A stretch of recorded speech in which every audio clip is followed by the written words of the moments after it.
Welcome, ladies and gentlemen, to round 3 of the Maritime Racing League at New Symirna Raceway. I'm Dakota Erman, joining me, Michael Keaton, and on pit road tonight, Adam Gilliland from Pro Subs DOC, just graduated DOC, but working on the cameras tonight, John Westling, and as always, kind of hanging around with John, our executive producer, JD Webb. But Michael Keaton, New Symirna Raceway, always exciting.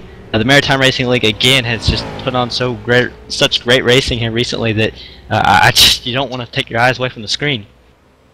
Oh, no doubt, Dakota. These guys really know how to race. Every one of these drivers from Eastern Canada, all different kinds of sections of Eastern Canada, but Canadians know how to drive race cars. I thought all they knew how to do was play hockey and watch hockey, but man, I tell you, racing is starting to fit their style of expertise. So with Lanier, Martinsville out of the way, like you said tonight here in New Smyrna, and a lot of different heat winners, and we had a one B main race already in the first of the year where Tracy Foster won, and no B main last week, but we could have a B main here tonight, and we'll get a little bit more into that later and to discuss how the heats and the mains work. But yeah, Dakota, awesome event here tonight.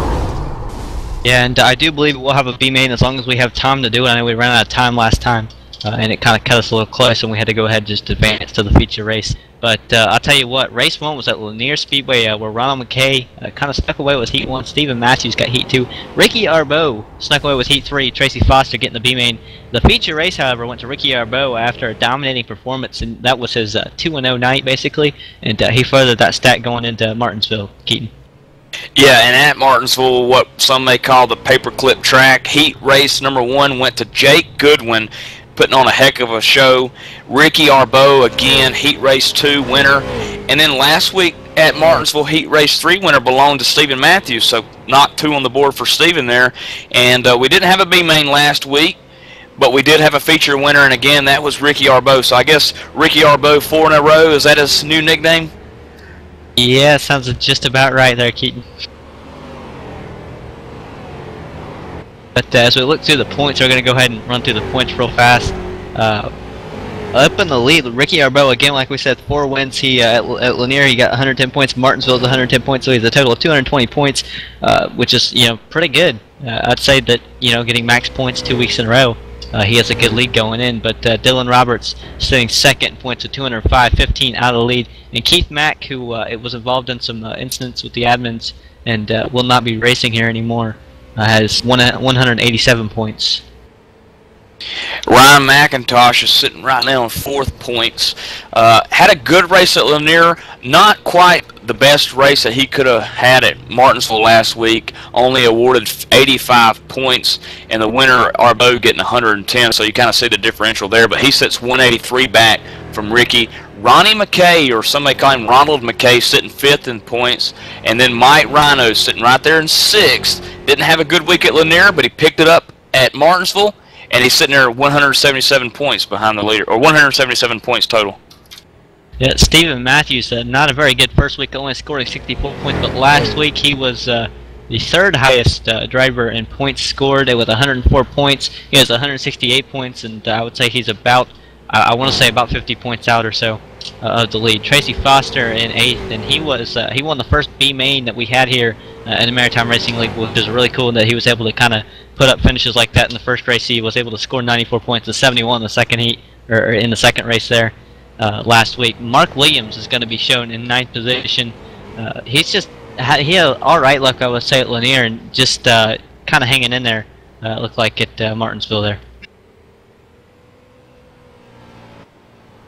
And then 10th, rounding out the top 10 in points, the 48 machine last week at Martinsville, putting on a big show for us in that 48 car, Jake Goodwin.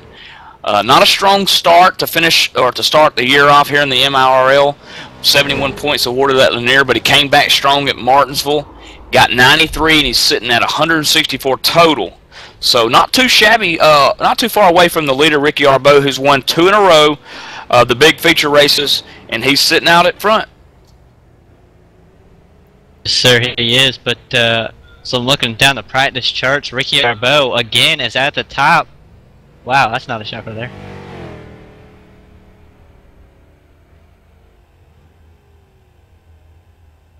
Absolutely, Ricky Arbo. And looking at the practice time here tonight at New Smyrna, Ricky Arbo sitting out there at front, but Mark Williams, Stephen Matthews, they're not too far off pace.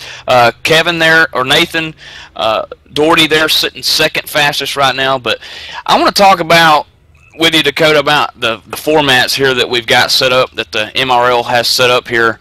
They go through 3 heats. Heat race number 1, where 8 drivers advance to the feature, and then you have a heat race 2 where 8 drivers advance, and then a heat race 3. But the fun begins in the B main, if there is one, Dakota. Yeah, that's where only one driver will advance, no matter what, throughout the carnage. I mean, just one driver has to escape, and again, Tracy Foster was the first guy to do that at Lanier. We didn't have one again last week, but then when we get to the main after that, because I'm telling you, the B main is somewhat, as you call it, a demo derby. Just trying to get to that top spot, and there's nothing really besides that top spot. That's the only spot that counts. But when we get in the feature race, it's 125 laps here at New Smyrna Raceway or Speedway, and it's going to be a long one for sure.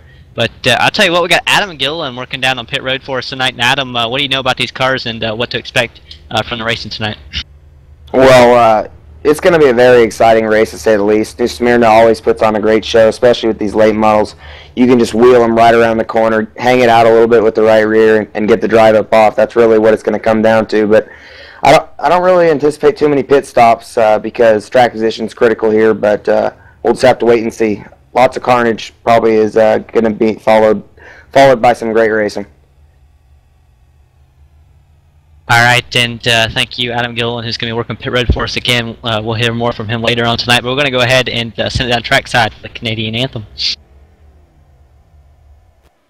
Oh, Canada, our home and native land, true patriot love, in all thy sons command. With glowing hearts we see thee rise, the true north, strong and free. From far and wide, O Canada, we stand on guard for thee. God keep our land glorious and free. O Canada, we stand on guard for thee. O Canada, we stand on guard for thee.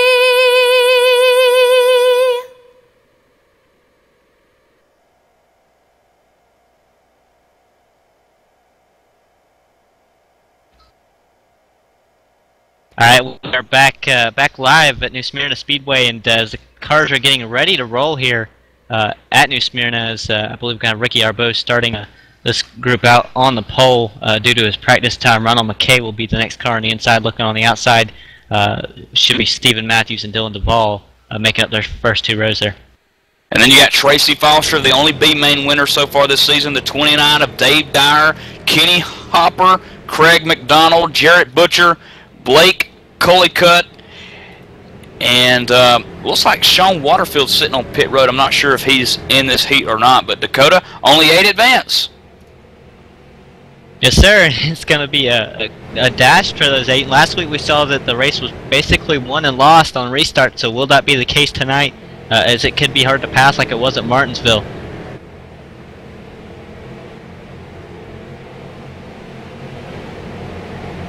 So there's 10 drivers, 10 Eastern Canadian drivers on the racetrack here right now. Only 8 are going to get in, Dakota. Coming around here, what could be the green flag of 10-lap shootout, heat race number 1. Yeah, here they go. Stephen Matthews gets a good restart, but not quite. Ricky Arbo's still there. Looks like he's kind of pinned down the bottom and just kind of hanging in there. Looks like he got the corner really good. Here comes Dylan Duvall on the outside there. Yeah, Dylan's going to have to get down, and he does. He gets right in behind the 97 car of Ronald McKay. Gives him a little push in turn 4. 3 wide coming out of turn 4 down New Symirna. Yep, down the 2 wide, doing the ball on the inside of Stephen Matthews. Stephen Matthews going back in a hurry here as the 29 is now underneath him of Dave Dyer for the 4th spot there. Is now Stephen Matthews goes back underneath Dylan Duvall. And he's got to be careful there. Matthews hugging that bottom line. He's going to give it back up to Duvall, who stays in 3rd. Now Duvall's going to set his sights on the 97 of Ronald McKay. Ricky Arbo still, meanwhile, out front by about a car length. And Dylan Duvall had a great center. I mean, he can get into the 97, and it just looks like he loses all his turn. Not quite that time, though, because Dylan Duvall's going to be able to get right on the bumper of the 97. I don't know if he'll be able to do anything yet, but Dylan Duvall is right there. As see the 97 gets sideways right in front of him. Duvall makes contact. The 97's going to lose a little bit. There goes Duvall around. McKay's around. Here's our top 2. Wow, and I think the 97 machine of Stephen, of Ronald McKay, has blown the motor. But the good news is this, Dakota, I think the last 2 guys that were the 9th and 10th place guys before that had already pulled off the track. So Ronald McKay could go into the feature. Yeah, possibly. And look who's in 4th right now. Tracy Foster, B-main winner from Lanier. He's doing a great job tonight with the 3 right on this bumper there. Jarrett Butcher there. Yeah, Jarrett Butcher, before that crash, Dakota, was actually on the bubble in 8th, and now he's got Dylan Duvall directly behind him. And then that's it. Kenny Hopper's coming on pit road right now. He's real slow. I'm not sure if he's up to pace or not. He might be coming to a stop here, but Ronald McKay could squeeze into this feature by the skin of his teeth. Maybe. See, just maybe. Ricky Arbo is gone out front right now, Keaton.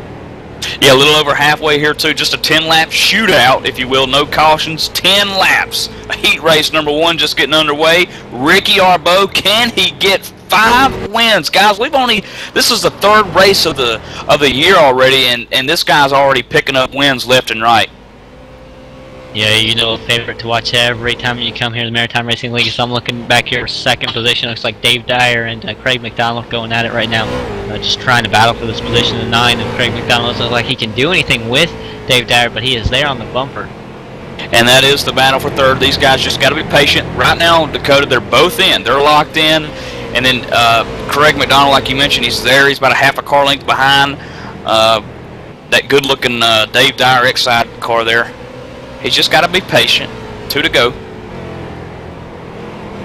They're getting a little confused here as who's where, but Craig McDonald, it looks like he was going in the corner trying to get Dave Dyer, but couldn't do anything with him there. So we have the white flag on the speedway. Ricky Arbo out front. He has set sail. He's not looking back. I don't think anybody can catch him at this point with the big lead that he has right now. So I hear somebody blowing up somewhere on the racetrack. Here comes Ricky Arbo out of turn number 4 to take the checkered flag.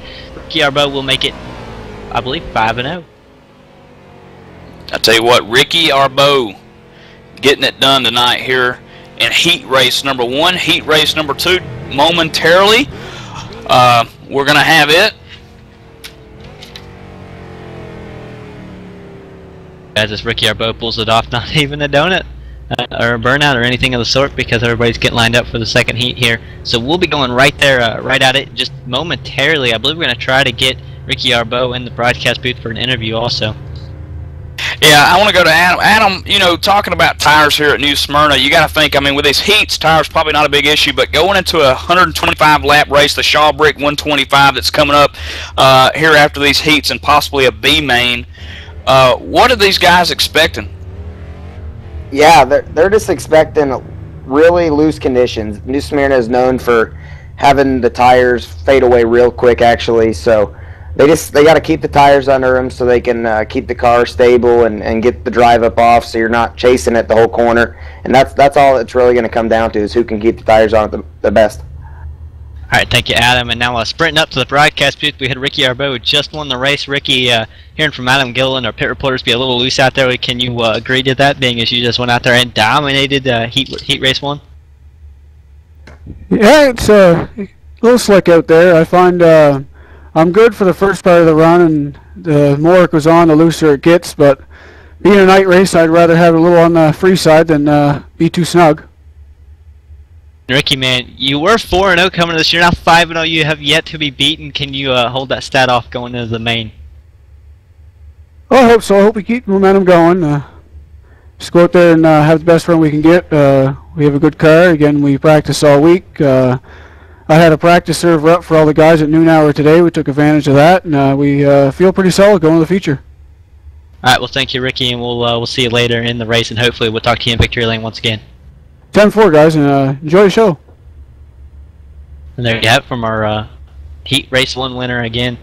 He's done a great job. He's 5-0 now. He has won every time that we've been out here. It seems like that probably seems like it because he has. But as we're getting the second heat race here, field, it looks like everybody's almost on the grid. We should be rolling momentarily. As it looks like now, Carter Wilson is starting to roll, going to stop. So kind of debating on whether to go here. Yep, here goes Carter Wilson, and in the 27 he is rolling off the pit road, and he will be our outside pole car. He will be an outside pole car with the number 6 of Nathan Doherty on the inside. And then directly behind them, Mike Alexander and the 03 machine of Ryan McIntosh. And Martin Landry, and I believe that it's looking for the 20 here, Mike Rhino. And then Jean-Paul Arsenault, the 12 machine of Jeff Gilmet, Travis Roma, and then the 11 car of Vic Greenwood. And then Zach Hudson's out there in the 86 machine. He's going to start dead last in this heat race number 2, where only 8 advance. Looks like the 03 of Ron McIntosh has fallen to the back here because of electrical issues. Yeah, I think that was the admin's call to send him to the back, but you know, thankfully that's what we have. That's what we have the admins here for. As the field gets set, I believe, to take the green flag here as the field rolls. Here comes the 27 on the outside. That was Nathan Doherty. He had no problem getting going on that restart. Looks like he's going to clear the inside and get straight down. Or that was Carter Wilson, excuse me. He's going to be able to clear the inside and just, this is his race now, I think. He's, as far as the leads, these guys, the 15, as I say, that 15 is closing in, but using the outside lane. Here we go. Yeah, we haven't talked much about this, Dakota and Adam, but there really looks to appear to be one lane here, and it's down at the bottom. And you can tell all the guys that start on the outside, they fall backwards, and at least to 1 spot or 2 spots from which they started. And that's going to cause for some, you know, some hard racing in the actual event here, the Shawbrick 125, the main A feature race, because 1, there's going to be a lot more drivers in it, and then 2, everyone's going to be fighting for that bottom lane a lot harder. So we could probably see a lot of action early on here in this 125 when it gets settled out. You're looking at Mike Alexander in second. Carter Wilson still up in the lead right now. Looking back to third is Nathan Doherty, who started on the inside pole. He had the car in position, just lost it all back to third already. And then fourth we have Mark Landry in the 20 car. Fifth we should have Jean-Paul Arsenault. Doing a great job holding on in that 4 cars. As he goes around, as I say that, I'm jinxing people today. I've got the ETV jinx on, I guess. Keep an eye there on Zach Hudson, who's working the underneath of Jean-Paul Arsenault in turn 3 and 4 here. Zach's in the 86 machine down low. He's on that bubble spot, and then the 12 car, Jeff Gilman's right in the mix as well. Only 8 advance to that feature. I don't think Jeff Gilman's the only guy to watch there, because the 38 of Travis Rome is also right there. He's falling back just a little bit. Maybe he caught the line wrong, but 38 is within striking distance if something goes wrong. Yeah, that 4 car we're hearing is just being goofy from where he almost wrecked it earlier. Stuck on the outside there by Jeff Gilmet, who's sitting in the 8th position. So this is the battle. This is the battle for who gets in. The 38 now, Travis Roma trying to work his way up into there, and the 4 car going backwards. Dakota, he might have worked his way out of the feature. Maybe there is still a B main though. Say you can get that car fixed and get back out there and race in the B main. But I'm looking back up front. Carter Wilson and I believe big wreck somewhere. Yeah, Jean-Paul Arsenault just turned it around. One of those things. He just he started getting loose, and he never really recovered. And that is unfortunate. But Adam Gillen, you got more on the floor? Yeah, like we illustrated earlier, the tires they fall away if you get the right rear. As we say, that the 20 car gets into the back of the 8. But like I said earlier, the right rear just gets heated up, and then it's like a time bomb. It eventually goes off, and saw it with the 4 car going around on the backstretch. All right, thank you, Adam. Again on pit road, and he is a DOC driver. So if you don't know what that is, just look it up. Look it up. You'll find out.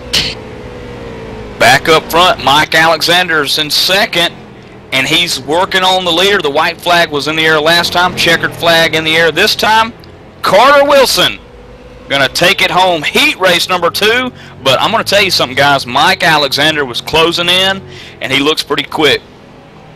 I think Mike Alexander was there the whole time. He just he couldn't quite get to the bumper. When he did, he just kind of backed off. You know, he's probably content with just taking home second instead of risking wrecking each other and losing a spot. As we have Carter Wilson as the winner. And again, that's heat race number 2. If you're just joining us, heat race number 1 went to Ricky Arbo, 10-lap shootout. And then again, Carter Wilson and Mike Alexander finishing second, but Carter picking up the victory here, heat race number 2. And then heat race number 3, Dakota, coming up here in just a couple of minutes. And these guys will have a B main. And that's when the fun's going to begin. That's the demo derby, as some may call it. We've been calling it since week 1. Where only one advances, and it's the winner. Yeah, it's exciting racing. I mean, it's all everybody's going for one spot. You know, you don't care if there's not enough room to get to that spot. You'll make the room. You'll bump somebody out of the way. We saw people that just, I don't know, they go way out of their way trying to get up there, and it makes for good racing if we can hold it or host the B main. And again, it is 20 laps, so it is 10 laps longer than a heat race. So we get to really see a preview of what the tires are going to do in the long run when we go into the feature main. Again, this race is set for 10 laps, and then we'll have that B main, which I believe is set up for 25 laps, and then the big one, the Shawbrick 125, the one that really matters here tonight. And that's going to be fun to watch as the points are starting to play out here. Ricky Arbo, again, out front in the points currently, Dakota, but Dylan Roberts, Ryan McIntosh, Ronnie McKay, and Mike Rhino are not too far behind. Not far behind at all, as we're getting ready to roll here. I believe we're just getting the final cars here gridded, as I'm seeing a 23 roll up, and then we just have about 2 more cars that'll be rolling up, and then we should get rolling here just momentarily here, Keaton. I was trying to find where, if Roberts was here. I don't see Roberts, guys. I don't see Dylan Roberts in the 31 car. So I don't know if he's going to plan on making the B main here shortly, popping up, but I do not see him here at the track right now. Hopefully we'll see his 18-wheeler hauler pull in here with that car loaded up on it, but he's sitting second in the points and really close, only 15 points behind the leader, Ricky Arbo. As I'm looking, I'm checking to see. I don't see him under mini. I don't believe he was penalized or anything of the sort. So he shouldn't be here unless it was just one of those personal deals where you just had them to come up, can't make the race, which does happen from time to time. And for heat race number 3, Mark Williams in the 24 car going to start on the pole, and then outside him, Robert Lee in that 41 car. Jake Goodwin, the 48. We saw him make some noise last week, and then Chuck Morehouse in the 18. Kevin Savory starting in the, let's see, 5th spot, the 99 car of Tim Terry. Going to start on the outside of him. And how about Tim Terry trying to dress up like Matt Kenseth today, I was told. But Doug Hubley in the 44 car is going to start next row on the inside with, I believe that is the 01 of Sean, but that's not the 01 right there, the 01 of Don Steeves. And then Sean Waterfield there in the 23 machine, and then Mackenzie Brewer going to bring up the tail end of the lead lap. 2, 4, 6, 8, 10 cars in this one. 8 advance, 2 go home, and right now the 2 on the bubble is Mackenzie Brewer and Sean Waterfield as the green flag's in the air. Yep, front we got a battle for the lead already, so 24's having electrical problems on the inside. And Tim Terry in the 99 machine is around in turn 2 right from the get-go, and he is back in 10th. Robert Lee having troubles from second position. He just almost spun it, saved it, and fell back a few spots. He went from second to about 5th here on the charts, as I believe Jake Goodwin was the guy that took his spot over for second position, as Mark Williams has a pretty good lead here. I'm looking at the battle between the 41 car of Robert Lee and the 18 machine of Chuck Morehouse. These guys are going at it. Chuck's looking on the inside. No room there for him. Turn 1, they go into you, Dakota. As they're coming out of turn number 2, the 18's coming back on the inside. I believe it's Chuck Morehouse looking like he's looking for it. He's not quite going to get it because he's going to back up the corner. Maybe get a little loose there. Hits the. It looks like he might have hit the line, but he's just not quite able to keep up with the 41. 41 nails the wall just a little bit, not much. Remember, I did say the 41 got loose in like one of the first corners and went from second to where he's at now. So the 41 just having all kinds of troubles. Looks like that car. When I look at it, just looks like it's just so loose coming through these corners. As you see him coming off, on the 18. Yeah, it does look really loose. It looks like he's already lit up that right rear as the 18 now works underneath him in turn 2. Again, the 18, Chuck Morehouse. This is a battle for 4th and 5th. Yes, I'm looking up here in 3rd position is Kevin Savory. We saw him quite a bit. It was somebody around. I don't know who that was. Somebody was around there in the grass in turn number 1. But the 88 of Kevin Savory in 3rd position. We've seen him a little bit. The 48 is Jake Goodwin. He went out and ran. I think he won the heat race, or he was doing fairly well in one, and then just had a bunch of problems and was put in the back in the feature race, unfortunately. But he's showing strong, and Mark Williams just again is out front in the 24. He's kind of run away from Jake Goodwin. Yeah, and Jake Goodwin sitting there in 2nd spot. Little slower lap times than Mark Williams that's out front. Then Kevin Savory sitting there in 3rd. Robert Lee and Chuck Morehouse 4th and 5th there. Chuck actually has gotten by Robert Lee now. Robert's cooked that right rear, I believe. Now he's just going to try to hang on to it as Don Steves and Doug Hubley in the 44 machine work their way towards him. Can he hold them guys off? It's going to be the 44 goes to the grass. I think he was wrecked there. I'm hearing by our cameraman. As I want to go back and look at this as he goes to 3, he hits the apron and just pushes all the way up. Looks like he's just turning the wheel so hard trying to get it to turn. He goes down and hits the inside wall just a little bit there.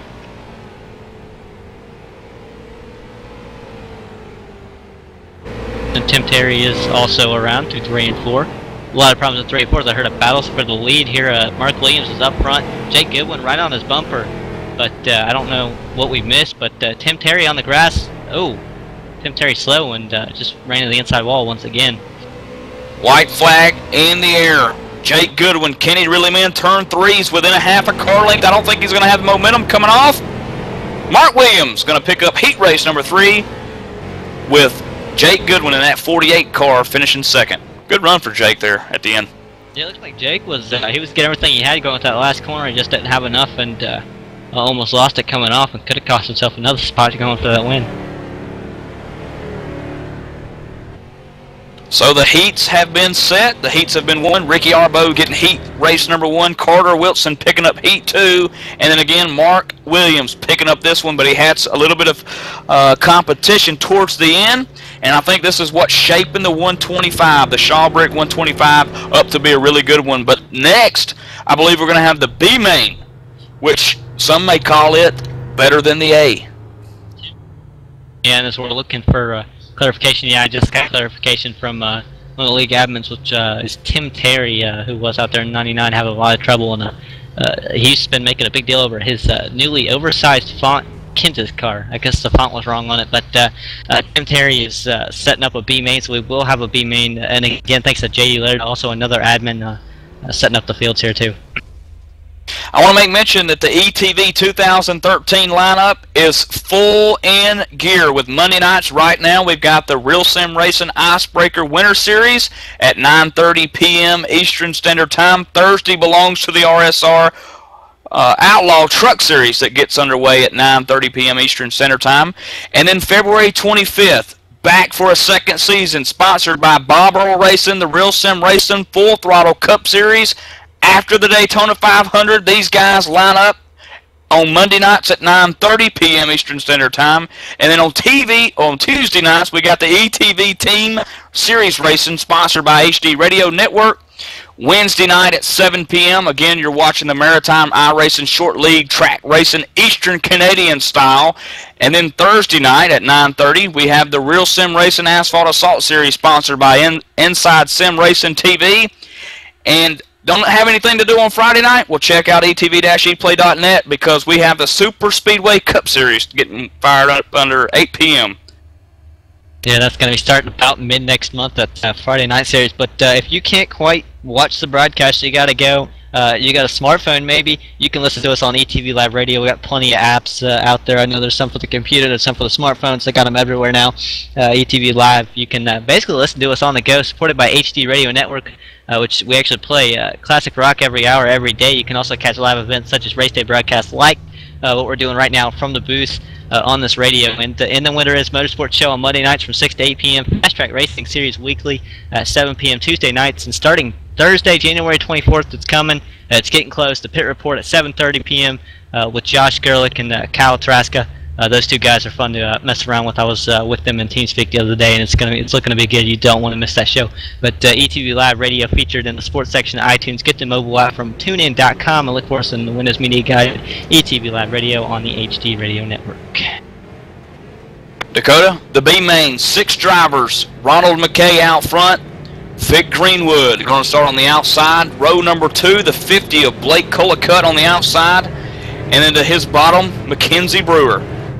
Tim Terry the next row on the inside. And then we have Ryan McIntosh, who's having a lot of connection issues on the outside. And this is about a small field here. I'm thinking about 6 cars here. And we have a few on pit road. I don't think they'll be racing. So yes, yeah, we only have. This is only going to be a 10-lap B main here, since we only have 6 cars getting confirmation again. I'm excited. How about you? How about you, Keaton? Oh yeah, 6 drivers. 1 gets in. I'm going to the winner gets in, and 2 points provisionals. This is going to be really good. You got Tim Terry, league owner, back here. Ryan McIntosh, who's been having a little bit of electrical problems, so I'm not sure if he can contend or not. We'll see. And then, of course, you've got one guy that really knows how to get around these short tracks in the late model, and that's Ronald McKay, who's starting in the pole position, getting ready for the green flag 10-lap shootout. Dakota, here we go, B-main style. Ronald McKay's my driver to watch here as he gets a good restart, moves up to the outside lane. This is going to have a little bit of company going into 1, but not much, because there goes Ronald McKay. He gets the arc in the corner, and he is gone. Saying farewell is, I believe that is Vic Greenwood in second position, trying to run him down already, but I believe that Ronald McKay has already put a pretty good gap on Vic Greenwood here. With trouble. The 89 and the 03 of Ryan McIntosh around on the front stretch. Tim Terry clears them. Move him up to 4th, and in 3rd, Blake Collicutt. He's been into the wall a little bit. Can Tim Terry catch him? Meanwhile, Ronald McKay out front. Yeah, so Blake Collicutt nails the wall. He's going to maybe lose a lot of time there because of that, because that was a hard hit in the wall. Tim Terry is back there trying to run him down for the 3rd position, but up front, Vic Greenwood in 2nd. Ronald McKay still up there with a pretty large lead. I don't think Vic Greenwood could catch him, but we will see here. Yeah, Vic Greenwood about a half of a turn or maybe a full, complete turn away from Ronald McKay, who's leading this race. Blake Collicutt 3rd, Tim Terry 4th, and the other 2 guys, Vic Greenwood and the other guy is out. Yes, still watching here. Vic Greenwood, I mean, he's just, he's kind of lost touch with Ronald McKay. Ronald McKay is set sail, and I think Ronald McKay was one of those guys who is good, but he got wrecked out, I believe, and just had a lot of problems early on in the heat race he was in, and just that kind of put him back here. And that was Mackenzie Brewer, who was the other guy that I was trying to find on the racetrack. He pulled it behind the garage, and I couldn't quite get to his car quick enough. But, you know, the winner gets in, Dakota, but I seen something else that kind of triggered my train of thought. It said 2 points provisionals. What does that mean? Don't. Is there a provisional? Yeah, I believe there are 2 provisionals. So from championship points, I know Tim Terry, who ran rather well in points last season, I believe. Don't quote me on that either. I believe he will get 1 because he will not make it in here in this B main. So basically what you're telling me is unofficial. It's unofficial until it's official. Yeah, it's unofficial until it's official, or we get words from the admin. Because other than that, I have no clue. Honestly, you can't ask me stuff like that. You know, I'm not too bright with that. It's Ronald McKay. I think we're just a few laps past halfway. Ronald McKay is working through 1 and 2 now. Yeah, one thing is official. Ronald McKay is out front, coming out of turn 2. Ronald got a really good lead on Vic Greenwood, who sits 2nd. And if what holds up true, that the provisional will get him in, Vic sitting there in 2nd. Blake Collicutt 3rd, Tim Terry 4th, and that's the only 4 drivers right now on the racetrack. Everybody else has pulled it down garage area with 2 to go as Ronald McKay in the 97 Chevrolet works his way into turn 3. Yeah, coming to get the white flag as he comes out of turn number 4, down the front stretch, doesn't hit the wall. That's rather close to the wall, though. Almost hit the wall as he works through turns number 1 and 2, Keaton. And right now, crew chief probably in the ear right now is telling him be patient. Let the, get through this turn. He's probably not telling him nothing but good congratulations, you won the B main as he gets the checkered flag there. But well, that's a building block down. But the big one's up next, the Shaw Brick 125, Dakota. Yep, and here we go, 125 laps of this. What we just saw, only a lot more cars. So we'll see if we see all the carnage that we just saw, or if we see side-by-side racing, which we haven't seen really much of tonight. It's going to depend. And Adam Gillen, I want to get your thoughts one more time before we head into the A-main here. Yeah, I'm looking for a lot of green flag rate. My bad. I'm looking for a lot of cautions, actually. It's going to be, we took 8 from all 3 heats plus the guy that won the B main, which would be Ronald McKay. So that would be a field of 25 drivers. At a short track like New Smyrna, there's going to be some carnage out there, but there's also a possibility of getting a green flag run in, and we may see some pit strategy, possibly 2 tires, possibly fuel only. I don't anticipate seeing 4 tires, as you're most likely going to lose a lap even if you are in the front of the field, but I anticipate some good racing and a possibility of a lot of cautions.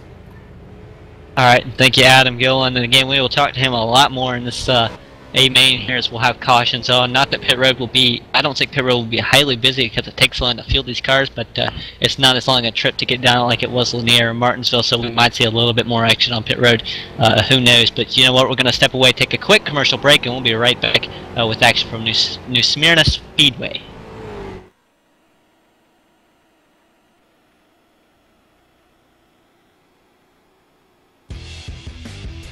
Hey dude, are you ready to rock and roll? If that's cool, then you need to do it over at HD Radio Network. HD Radio Network, 4 stations broadcasting 24/7 with everything from metal favorites to the 80s classic rock like legendary Leonard Skinner, Electric Light Orchestra, Foreigner, and bone-rattling, skull-crushing rock and roll on hard driving radio. Bear Factory, Stone Temple Pilots, Def Leppard, and a whole lot more. HDRadionetwork.com. Take your pick and rock your brains out, dude.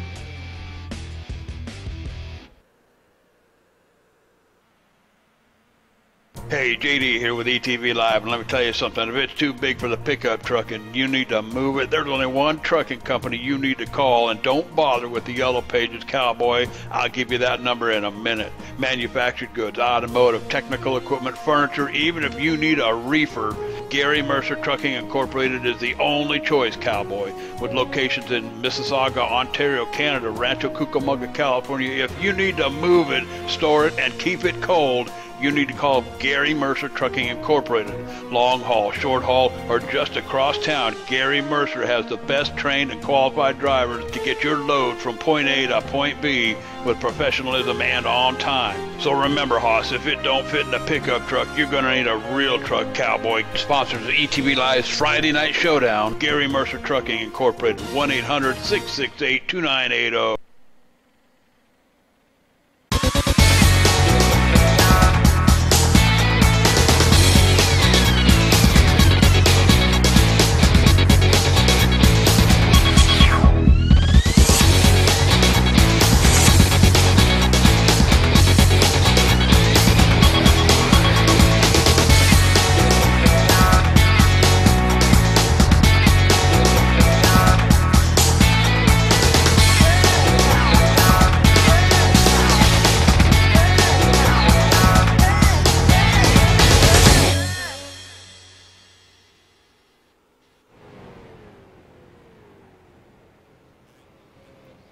Speedway. I got it right finally, and I'm here with I'm Dakota Herman again. I'm here with Michael Keaton, Adam Gillen, John Wessling on the cameras, JD Webb kind of hanging around in the production booth. He's executive producer, and I see Jerry Wolf kind of hanging around. Super producer Phil, which is Phil Foltz, who's kind of the I want to say the great guy that works HD Radio Network. Again, you can listen to us on ETV Live Radio, which is supported by HD Radio Network. Again, we have all kinds of apps on TuneIn.com. I don't know. I have to pull it back up, but either way, check it out. I know I talked about it a little bit earlier, Keaton. And I want to make mention again, Heat Race one winner, Ricky Arbeau, the man out of Lincoln, New Brunswick, Eastern Canada, part of the Keswick Kitchen R Lead Renovations, East Side Board Supply, Buff and Stuff Custodial. He also drives the actual 61 machine AOW modified up in Eastern Canada, so kind of neat to have that Ricky Arbeau here with us tonight, winning heat race number 1. Alright, and as I believe we're getting set to go qualifying here just in a few moments, we're going to go ahead and I just want to talk real fast about the new build, which is something that Iracing does, and it's where they update software and things, so the cars will be updated and stuff. Tracks, maybe some of the aero models, all kinds of stuff that's going to be messed up. Tire model, either way. Yes, I say messed up, as in we probably expect it to be messed up. So that's going to come out Friday night, Keaton. And how do you think that's going to affect the racing and everything that's going to happen next Wednesday here in these cars?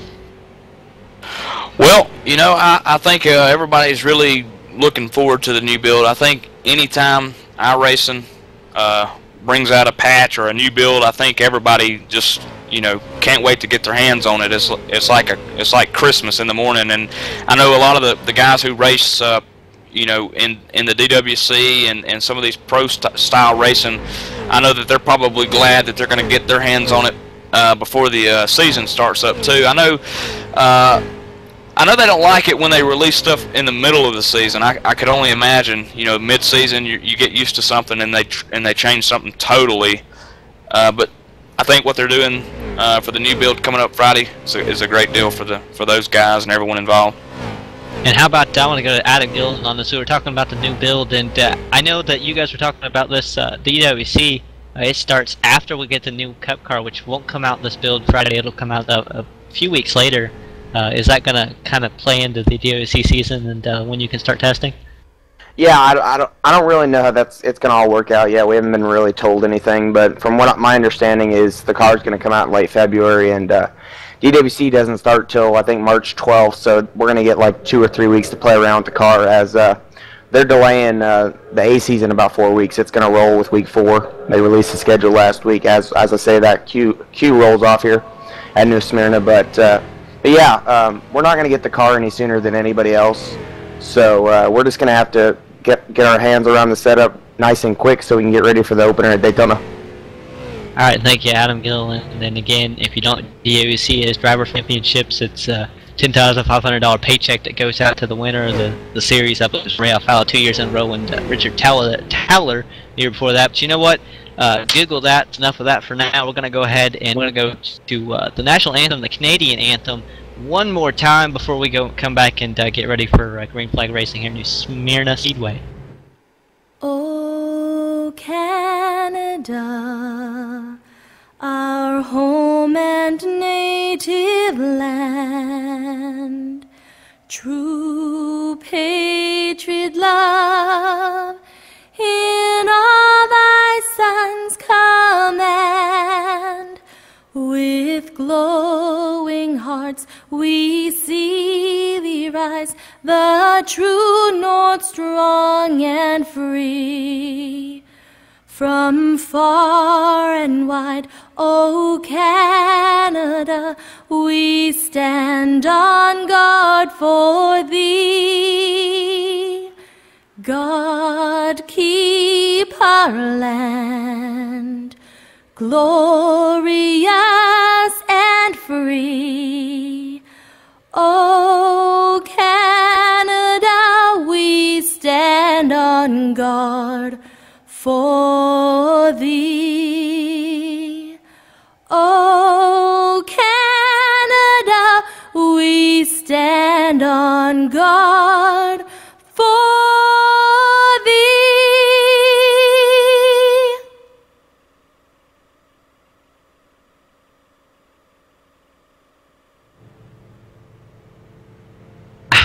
Alright, we're back live at New Smyrna Speedway, getting set to go Green Flag Racing here in just a few moments here. Michael Keaton here, so these guys are finishing up getting the grid set here. Yeah, still trying to get the grid settled out here for the A main, the feature race, the big one, the Shaw Brick 125. I mentioned earlier 61 Ricky Arbeau winning heat race number 2, Carter Wilson picking up heat race number 2. The third heat race went to the number 24 driver, Mark Williams out of Monston, New Brunswick, Eastern Canada. The barely used auto parts M&M demolition styled car, CNC car crushing, and simple signs. He's also a driver of the number 24 late model Sportsman in Eastern Canada, so another real race car driver here with us tonight. And then we move on to the B main where the 97 machine of Ronald McKay got it done out of Sydney, Nova Scotia, driving the Dartmouth Dodge Liquid Air Alpine Auto Glass Chevrolet. Crew member for Sean Waterfield's number 23 late model Sportsman, and Sean Waterfield was actually in this race, and right now he's shown 4th quickest on the qualifying board for this feature. So how about that? We got a crew member for Sean and actually the driver of that 23 late model Sportsman in here. Yeah, Ricky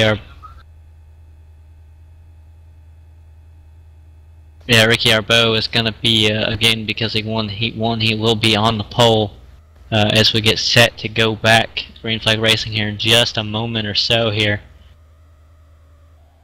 And then Carter Wilson picking up heat race number 2, winning that. I believe we just heard Tim mention that he will start on the outside. So the first row has been set. The 61 Chevrolet, Ricky Arbeau, and the 27 Chevrolet of Carter Wilson on the outside. And both of those guys are heat winners, and they know how to drive these late models. Yeah, for sure they do. And I know Ricky Arbeau, I think we all know, he knows how to drive a late model. 5-0 right now. Can he make it 6-0 is the big question right now as we'll get rolling in just about 30 seconds here, Michael Keaton. Absolutely. Again, I want to make mention the 2013 lineup series we have here. If you have a chance, visit www.etv-eplay.net. The 2013 lineup is right there on the main page. And it's a full lineup. We've got all kinds of stuff going on, Dakota. Yeah, for sure we do.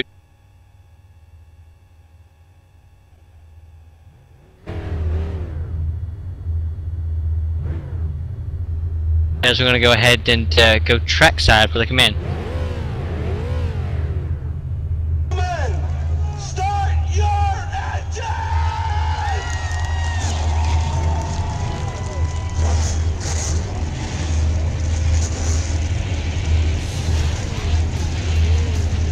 Alright, as we're getting gridded here on the field, I'm seeing a handful of EOLs right now, but starting on the pole we will have Ricky Arbeau and Kenny Hopper on the outside here. Yeah, in the 3rd spot, Blake Cullicutt, who some of these guys may get shoved to the back here, but the 23 car on the outside, Sean Waterfield starting 4th. Mackenzie Brewer in 5th, and Carter Wilson, heat number 2 winner, in 6th position.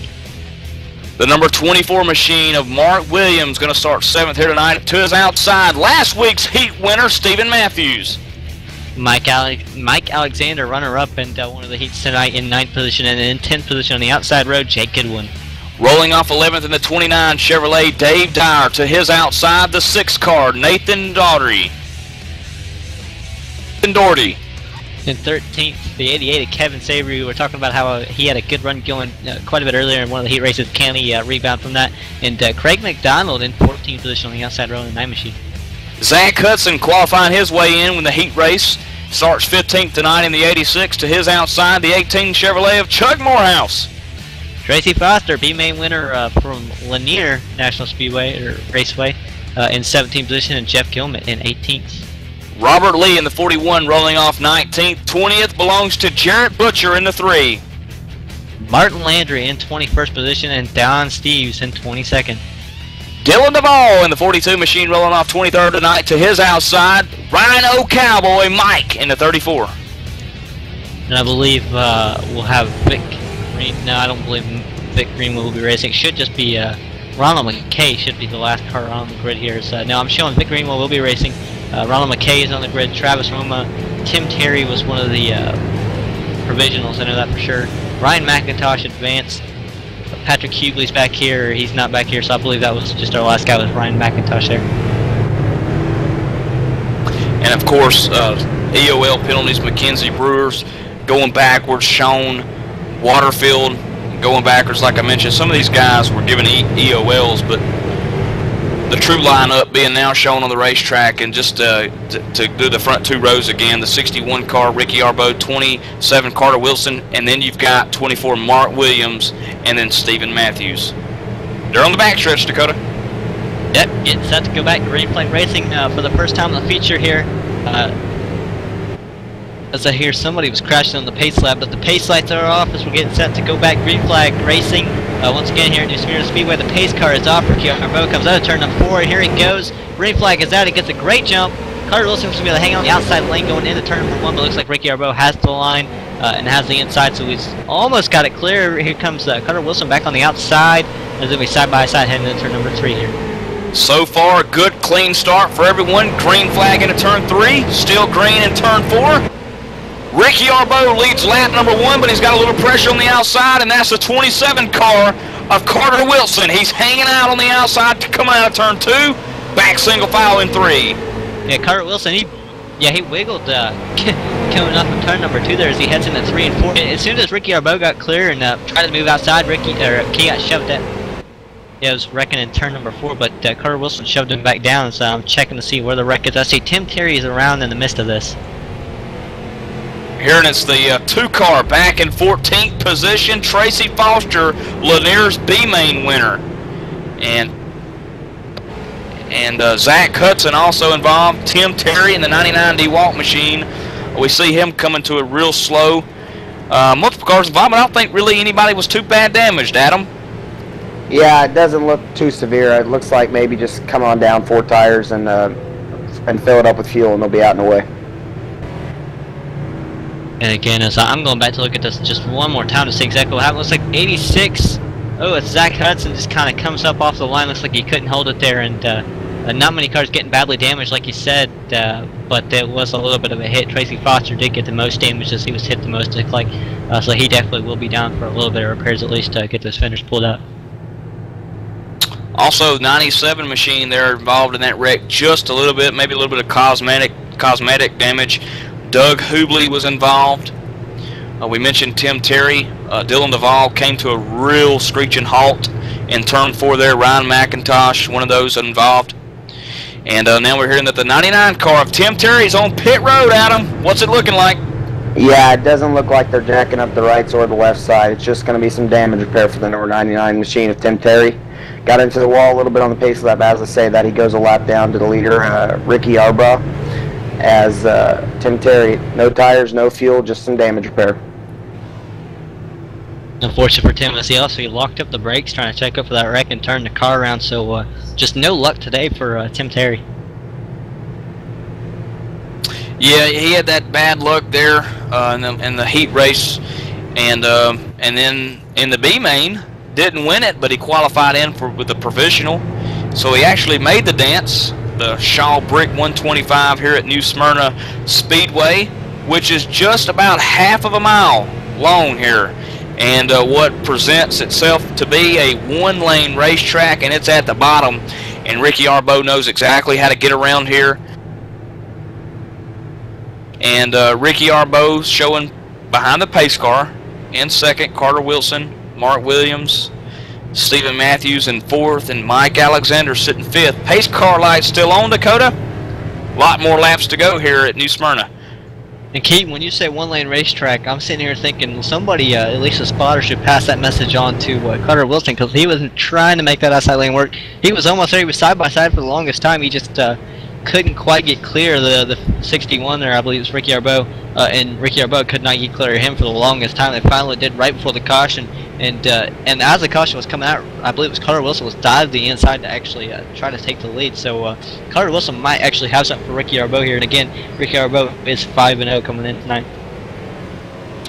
And where is exactly the 27 car at in the point standings right now? Well, Carter Wilson sitting in 12th. Last week at Martinsville, not too good of a night. 69 points only awarded. But can his luck turn around here at New Smyrna? Pace car still out on the racetrack. We'll go one more, Dakota. Yeah, the admins, J.D. Laird and Tim Terry. Tim Terry's out on the track, but he's doing his best to admin, or at least assist J.D. Laird, and they're deciding to waive off the caution, I believe, to sort out some issues or something of the sort, maybe help people get lined back up properly here as they work through turn number 1 and 2 and onto the backstretch. Stephen Matthews being shown in 4th spot. Stevens representing the Halifax, Nova Scotia Eastern Canadian border. He's a spotter for the 98 Maritime Pro Stock Tour car driven by the pride of Cape Breton, Jerome Cohey. And out of Eastern Canada there is the pace car now on pit road, and Ricky Arbo picks back up the green flag. And Carter Wilson back on the outside. He's kind of hanging in there.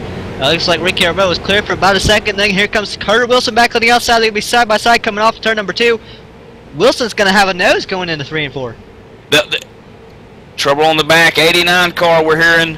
89 machine. Caution is out. Who has the lead, though? Mackenzie Brewer in the 89 car. Taking us around for our second caution here. And looks like a single car accident. Lost it out of turn 2 there. Trying to keep it off the left rear quarter panel of the 50 machine of Blake Collicutt. Yeah, maybe trying to, maybe locked at the brakes, trying to keep it down there and not run over that car on the outside there. And Ricky Arbo did maintain the lead here as Carter Wilson had a nose going into that corner, just wasn't able to keep it there before the caution come out. And so we're back under caution for the second time here tonight. Adam, leader's probably not going to work pit road this time, but these guys got to work up some laps before they start to do that. Yeah, no doubt. And depending on how much fuel you run here, you could actually stretch it on fuel even without a few cautions. I believe we've already had 2 so far early on in this race, but I believe you can make it on fuel if you run more than 17 gallons. You'll be good to go. But if I'm Ricky right now out in the lead, I'm not even thinking about pitting. I'm just thinking about keeping that race car out in the lead and reserving those tires, as when we get a long run, they're going to be critical. And speaking of the leader, Ricky Arbo, the man out of Lincoln, New Brunswick, Eastern Canada, driver of the number 61 AOW modified race car out there. Ricky, how's it looking up front so far, sir? Oh, it looks pretty good. Good clean air here. Good way to shake her down for the end of it. We'll just see how it goes and play the race as it comes, and hopefully we can get some green flag laps in here. Now, Ricky, heat race number 1, you won it, but you didn't have Carter Wilson in the heat with you. Now you've got Carter Wilson in the A-main, the feature, the big race here tonight. And on the outside, Carter Wilson may look like he had found something. Yeah, I noticed there he was out there for a little while. Looked pretty strong. We'll have to see how this green shakes us down and do our best to go get him. And our pit reporter Adam Gilliland, he was saying that you're not too concerned about fuel. Is that correct? Yeah, 10-4. I'm good to go on fuel, boys. All right, there you have from Ricky Arbo, your current leader here, Michael Keaton. Yeah, Ricky Arbo once again getting it done. But look, I'm looking at that 27 Chevrolet of Carter Wilson, who's hanging really good on the outside. I thought this was a one-lane racetrack, but I'm going to tell you something. Carter may be listening to the broadcast because he's trying to say a different story. Yeah, without a doubt, Carter Wilson, he's making this high lane work. I think if he keeps at it, he's going to figure it out. I mean, he got closer. He had a nose in one of the corners, and that's quite a bit as we're heading into turn number 3 with the lights off. The pace car's about to go back. Green flag racing here, Michael Keaton. Pace car coming down pit road. The 61 picking up the green flag. The 98 all over the back end of him. That's Stephen Matthews. Carter Wilson on the outside. He's going to get stuck. The 98 car now, he puts the move on Carter. Carter's got some good momentum coming out of these turns, guys.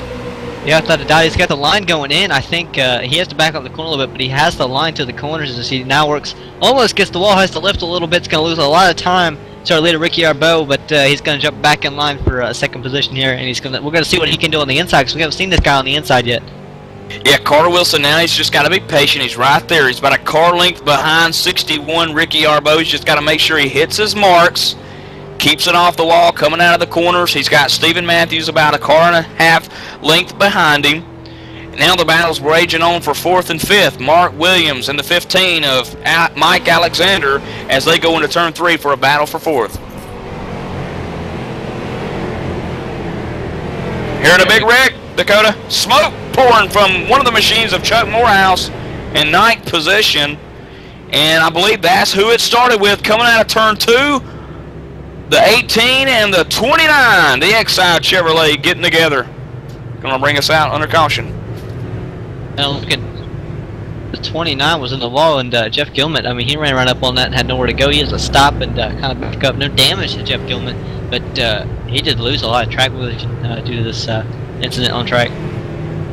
I tell you what, it's got to be frustrating if you're Chuck Morehouse sitting in that car right now, running 9th position, and then you're going to go all the way back into the back, black smoke pouring from the underneath the hood of that machine, as Tim Terry's waved around the pace car, the Lucky Dog recipient there, and a couple of cars on pit road. Adam, looks like Craig McDonald's got the right sides up. Yeah, without a doubt, he's got the right sides up on that that number 9 machine. As they raise up the left side, looks like it's going to be 4 tires. Chuck Morehouse fixing heavy damage. As you see, the motor almost expired on that machine. It's going to be some required repairs on that number 18 machine, but I don't think he's going to have a chance at the win tonight.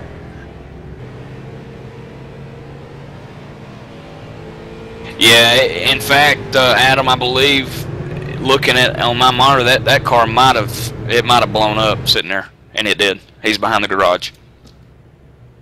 Yeah, So, the number 18's loading that one on the truck and heading back to Charlotte. His race is up. He's done.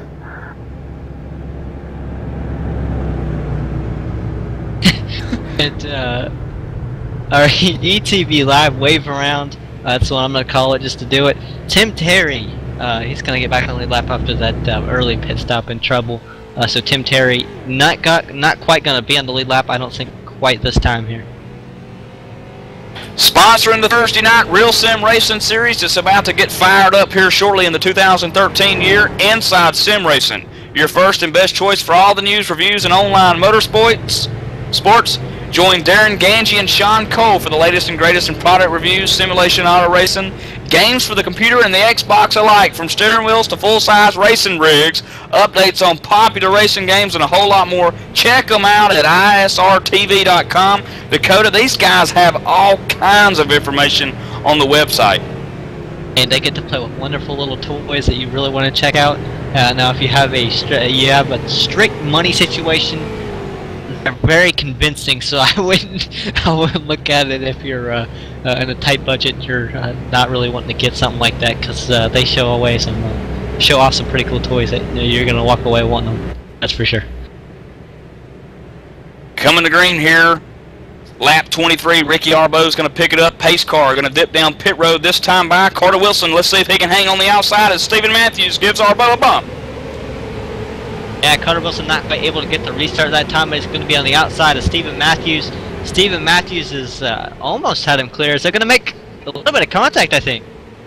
Wow, they do, Dakota. They make contact for sure. I'm surprised that this 98 machine of Matthews didn't spin around right there in front of Carter, but Carter might have let out of the throttle there. A gentleman's move there for third, as now the 15 car, Mike Alexander, looks underneath him. All I know is something was said on the radio. I don't know what was said, but I did see it come up as I believe Stephen Matthews was trying to talk to Carter Wilson there. As like you said, Mike Alexander is now working on trying to get to Carter Wilson. Might have seen the 61's right rear quarter panel tag the wall coming out of turn 4 there a little bit, allowing the 98 machine of Stephen Matthews to close in just a little bit. But it looks like maybe just a tad bit of cosmetic damage to Arbeau's machine. Adam, what are they saying on the radio? He hit the wall just a little bit. Yeah, just no minor cosmetic damage on that machine. Just going to affect a little bit of the aerodynamics. New Smyrna is not really known to have aerodynamics come into play, but not too severe damage. He'll be just fine. And that was our pit reporter, Adam Gill. And again, his predictions have come true so far this race, with it being caution filled, as we've had about 2 or 3 cautions already since the start, which is miraculous. But Ricky Arbeau back out front, and Stephen Matthews kind of hanging on right behind us. We just got that great update from Adam Gill in here. Now battles back here for 6th position, where Ronald McKay just past Kevin Savory, also in the mix, is the 48 machine sporting the Jimmy Johnson kind of look. Here in the 8th spot, Jake Goodwin.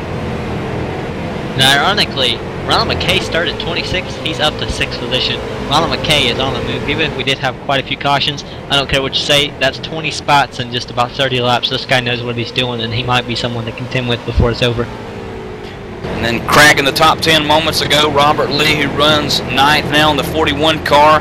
He's got some pursuit on the rear end of him, the 20 of Martin Landry, and the 3 of Jarrett Butcher, who goes under Landry in turn 2 here. Can he make it stick? Oh boy, he does. He swings it back up in front of the 20, and he sets his sights on Robert Lee, who's in 9th. And when you said that, you meant it quite literally, because Butcher was pushing Landry down the straightaway for a little bit in the 3. Yeah, I'll tell you what, you know, if you, Dakota, and I've done this race in my racing days that are almost completely diminished, gone. I used to do that. I'd get behind somebody and just push them into the corner to make them slide up the track. And you know, you can do that for a little bit, but you got to expect it right back. Yeah, that's the only downside of that is if you don't put them in the wall and they're still up to speed, they can get you back there as 80. I'm looking back here about 20th position, I believe what is now 21st is going to be Mackenzie Brewer's around. Yeah, he was having big time electrical problems, and that will be the cause of his ending. Is looks like Tim Terry's also going to go around. And that was a battle for 19th, Dakota. 89 Mackenzie Brewer there, and as you mentioned, Terry's around the 44 of Hubley. He's okay. He went around that wreck, but a couple of cars involved here. Every time Tim Terry tries to avoid one of those wrecks, he puts it around, seems like. Well, Adam could probably relate to this. Adam, you know, when you see a wreck happening right in front of you at New Smyrna, this isn't Talladega. I mean, the brakes here, the rotors will light up, you know, almost instantly. So when these guys hit the brakes, how much of the brake bias and all this has effect on these cars? It really doesn't come to play at these kind of tracks. Obviously, you're going to need a lot of brake to get down in the corners and get it wound up. But when you're avoiding a wreck, you're going to check the mirrors first and foremost, just to make sure you're not going to get run over, because there's really nowhere to go here at New Smyrna if there's a wreck in front of you. But the brake bias doesn't really come into play. Just get on the brakes nice and easy, watch the mirrors, and just watch. It's hard to tell sometimes where the cars are going because they'll bounce off the walls and catch you off guard, but just watch in front of you and then get by. As I say that, the 89 has got some heavy suspension damage. He's going to be in pit road fixing that. How about Ricky Arbo coming down 4 tires and fuel? It looks like they're Adam, and it was out for damage repair or what? 4 tires and fuel, no damage repair actually. I don't really understand that, but he's fast. He'll be able to get back up there. I believe, like Michael was referring to earlier, he's 5 for 5, so he'll be able to get back up there. It's just about keeping the nose clean. And he did release the lead over to Stephen Matthews, who's in that 98 car. Carter Wilson staying out. Mike Alexander, Ronald McKay, who's worked his way up into the 4th here, guys. He's come from no man's land back in 26, like Dakota mentioned, and he's all the way up 4th. Is Ronald McKay the first new winner here so far in the MIRL tonight, Dakota? I don't know. You can't count out. You really can't count out Ricky Arbo. He is way in the back, and regardless, he has to go to about 20-some cars to get back up here. It's been done in the first 30 laps. Somebody was able to do that, so I don't doubt that he can get back up there rather quickly. But Ronald McKay, he's got me pulling for him here. I think he's the guy right now in the best position to get up there and just run away with it.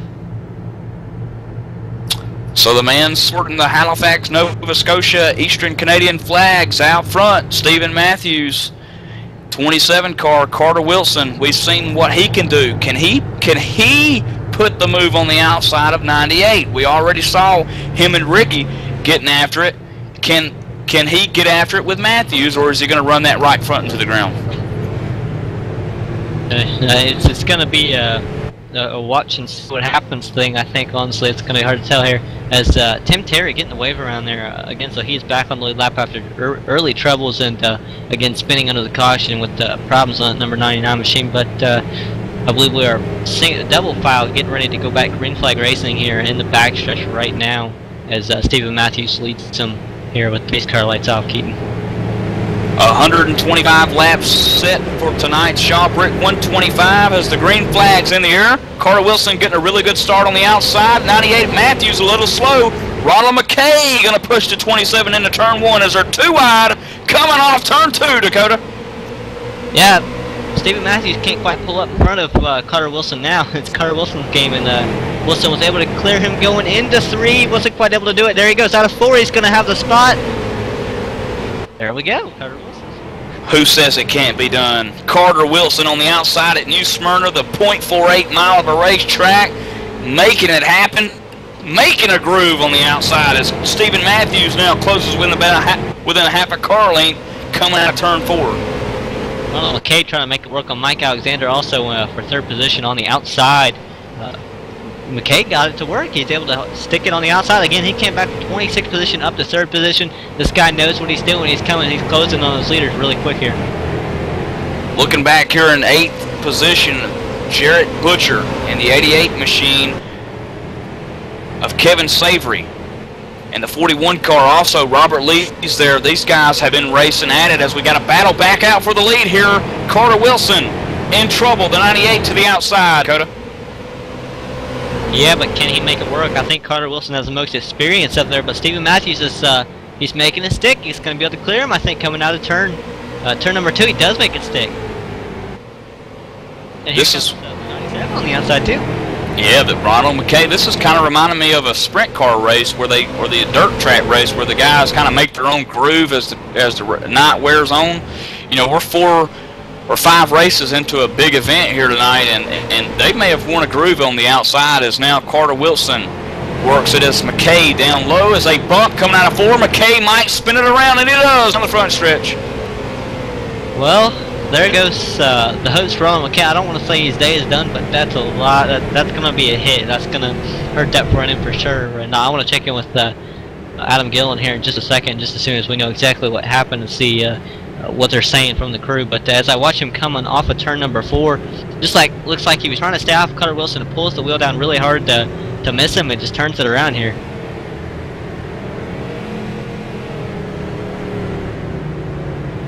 Let's go to Adam Gillen down on pit road, who's got a little bit of information on the 97 of Ronald McKay, who just took a lick on the inside wall. Yeah, the crew chief of number 97 just told me minor cosmetic damage. It's not going to be too bad. It's going to be a few seconds worth, but they'll get that machine repaired and get back out there. That's good news for that crew there, Dakota, as he was running in the 3rd spot, battling with Carter Wilson there for 2nd, and they just tangled, and it was just a little bit. This just we talked about this last week at Martinsville as Ronald McKay comes down pit road, that when these guys touch, Dakota, it's just like if they barely touch, they spin, and that's what we saw there. Yeah, and it's either if they don't touch or I don't know. I kind of want to say that it looks like more like Ronald McKay was just turning the wheel trying to keep off of that car above him of Carter Wilson. Honestly, that's the way these guys think. You know, they're in a race car. You're trying to be clean. I know a lot of guys that like to be clean, and there's some guys that aren't quite like that. But Ronald McKay looking like he's a clean driver, and he was just trying to be safe there and not run over Carter Wilson. From the point that I saw it, he just turned the wheel down. We just saw Vic Greenwood in the 11 car, who's now coming down pit road. Vic Greenwood representing the Prince Edward Island part of Eastern Canada. Retired race official, worked at Scotia Speed World, Center for Speed, Atlanta Motorsports Park, and the Maritime Pro Stock Tour. This guy's been around a couple of racetracks, and here at New Smyrna, he's worked his way into the top 10. He pitted, now he's showing in 20th spot. That's Vic Greenwood in the 11.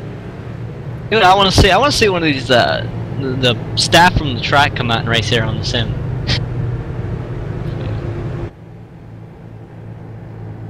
And guess I just had a note passed to me again by Adam Gillen that I'm actually going to let him talk about this real fast. Yeah, it looks like we saw last caution. Ricky Arbro came down pit road, got 4 tires on the number 61 machine. He's already cracked his way back into the top 10. He's running in 8th right now, so it'll be interesting to see if he can close the next 7 spots and get back to the lead where he's been running the majority of the race. But he's gained some good positions here on that brief green flag run we had last caution, or before this last caution. So we'll see if he can get the lead back. Gotta wonder. So field is still pacing here, single file. The pace car lights are still on. We should I want to say should get one to green this time out when we cross the line. They should double up. We'll get green flag after that, so it won't take very long here, Michael Keaton. Not long at all. Now, one thing that Ricky Arbeau's got to be careful about, he's got this Ford machine in front of him, Kevin Savory in the 88. Kevin is known for his awesome style of racing, is what this thing says here. And I'm going to tell you something about Kevin. He comes into every track with, I think he's the only Ford out here. He comes to every track with a heavy heart. And he's sitting right here in 5th. He's cracked his way into the top 5. And I think Ricky Arbeau's going to have his hands full with some of these guys now that he's cracked into the top 10. He might have his hands full, but I don't know. He's had the car to beat for a while. He was top of the boards in practice, and he had that by quite a bit. It was over, almost over a 10th. It was pretty close to a 10th, actually. Ricky Arbeau showing strong early that he has a good car, so it's just going to be a matter of if that affected him. As the green flag gets out, Stephen Matthews takes the green flag. Not quite going to be able to get the jump on the 15. The 15 is going to be able to clear him on the outside lane. That is Mike Alexander. That's the first time he's been up front, or this close to the front all night, as he works the outside. Jake Goodwin back there in 3rd position on the outside also. Yeah, he's got a little help on the outside. It's a 48 machine, and caution's out. And we may have Mike Alexander out front. The 2-car for now's around on the racetrack in 13th spot. Looked like he might have gotten a little bump from the 03 of Ryan McIntosh coming into turn 3, Dakota. Yeah, possibly a little bump. I want to go back and look at this, and I'm watching going into turn number 3. It looks like the 03 just not as heavy on the brakes as the 2 was. The 2 had to brake a little bit more to stay off the 38, and Ryan McIntosh just wasn't ready for that, looks like. Well, that just goes back to last week at Martinsville, like I talked about, Dakota, and New Smyrna is no different. The track here, you've got to watch out in front of you, behind you, beside you, and not everybody hits that mark that you hit. And everyone's got your different marks that you hit when you apply the brake, when you trail the brake a little bit, when you get back on the throttle. Everyone has a different braking point. And we might have seen a big difference of braking points between those two drivers, Tracy Foster and Ryan McIntosh. But you've still got to be careful. You're in control of your race car, and you've got to be able to get woed up in time. And I think we saw Ryan McIntosh. We just learned that Ryan McIntosh has a late braking point. A way late braking point. Maybe, yeah, that's also way late, possibly, or just wasn't wanting to use the inside, wanted to use the outside, and which is or he was using Tracy Foster as a brake. My dad used to tell me that when he raced. He said, "Son, we didn't use brakes at the Birmingham International Raceway. We used the front bumper for brakes." And what he meant by that was he just got back behind somebody and just used them as a brake. And that might have been a little bit of what we saw. This is a track that has that kind of style. This is a Wednesday night. Event. This is what night racing's all about. Local track night racing, Dakota. Without a doubt, and these late models, these have been providing great racing, and all 3 races for the Maritime Racing League have been great. They put on a good show for us, and especially with that B main, that's got to be the favorite part of the night. But apart from the A main, the feature race is pretty good, but that B main has put on some great, fantastic racing. But I'll go ahead and talk to you about In the Winter's Motorsports Show live on ATV Live and the ATV Live Radio. Join Wesley Outland, Mike Neff, and on every Monday night from 6 to 8 p.m. Catch the latest updates from local dirt and asphalt tracks from all over the country, driver interviews, and more. In the Winter's Motorsports Show every Monday night at 6 p.m. Eastern in ETV Live or etv-eplay.net. Don't miss it. And I know they do replay that a few times on the radio throughout the week. But the reason I bring that up is they talk about a lot of short track racing. So if this is your kind of racing, you like what you're seeing out here, you can catch a little bit about the real track stuff, real life stuff out there. You can kind of see that as the pace car pulls off. They've had cool guys on there for interviews and whatnot though. But as the green flag is out, here comes Mike Alexander is out on the outside. I don't know. He just cleared Stephen Matthews in the first corner.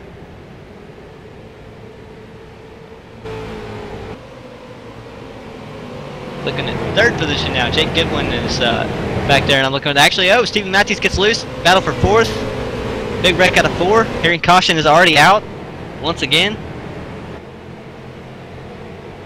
Looking, they were 3 wide. They were 4 why that was crazy back there. I'm not quite sure where the wreck came from, but I do know that there was a wreck. Looking at the 01, I believe, of Don Steves, is Michael Keaton is having some problems. Not sure what's going on with him, but it's Dylan Duvall and Don Steves got together. That's about the caution. Not such a big wreck. I think it was just a small incident on the inside there that will bring out the caution on lap 60. Yeah, no doubt. It looked like the 42 got into the back of the 01 machine. The 01 machine had a hard lick into the inside wall. No damage on the number 42, but some heavy front end damage on the number 01 machine. He's going to have to bring that machine onto pit road and get some damage fixed.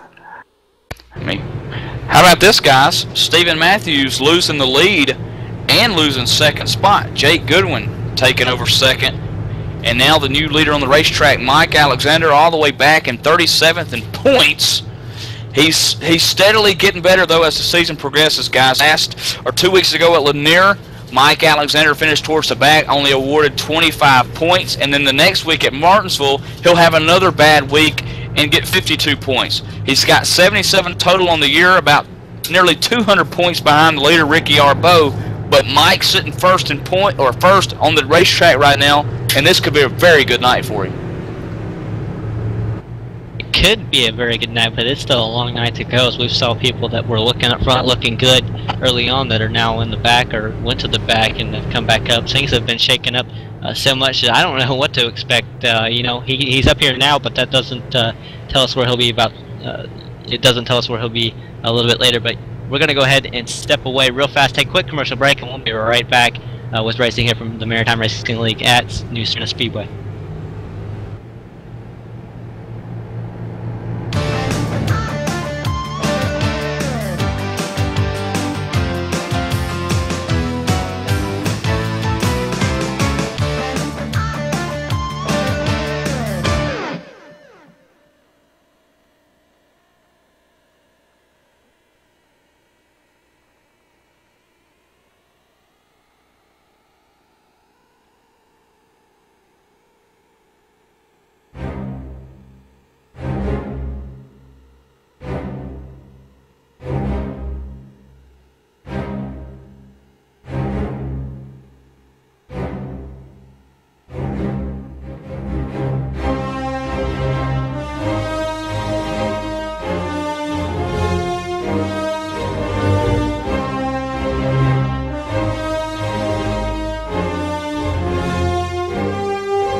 Hey dude, are you ready to rock and roll? If that's cool, then you need to do it over at HD Radio Network. HD Radio Network, 4 stations broadcasting 24/7 with everything from metal favorites to the 80s classic rock like legendary Leonard Skinner, Electric Light Orchestra, Foreigner, and bone-rattling, skull-crushing rock and roll on hard driving radio. Bear Factory, Stone Temple Pilots, Def Leppard, and a whole lot more. HDRadionetwork.com. Take your pick and rock your brains out, dude.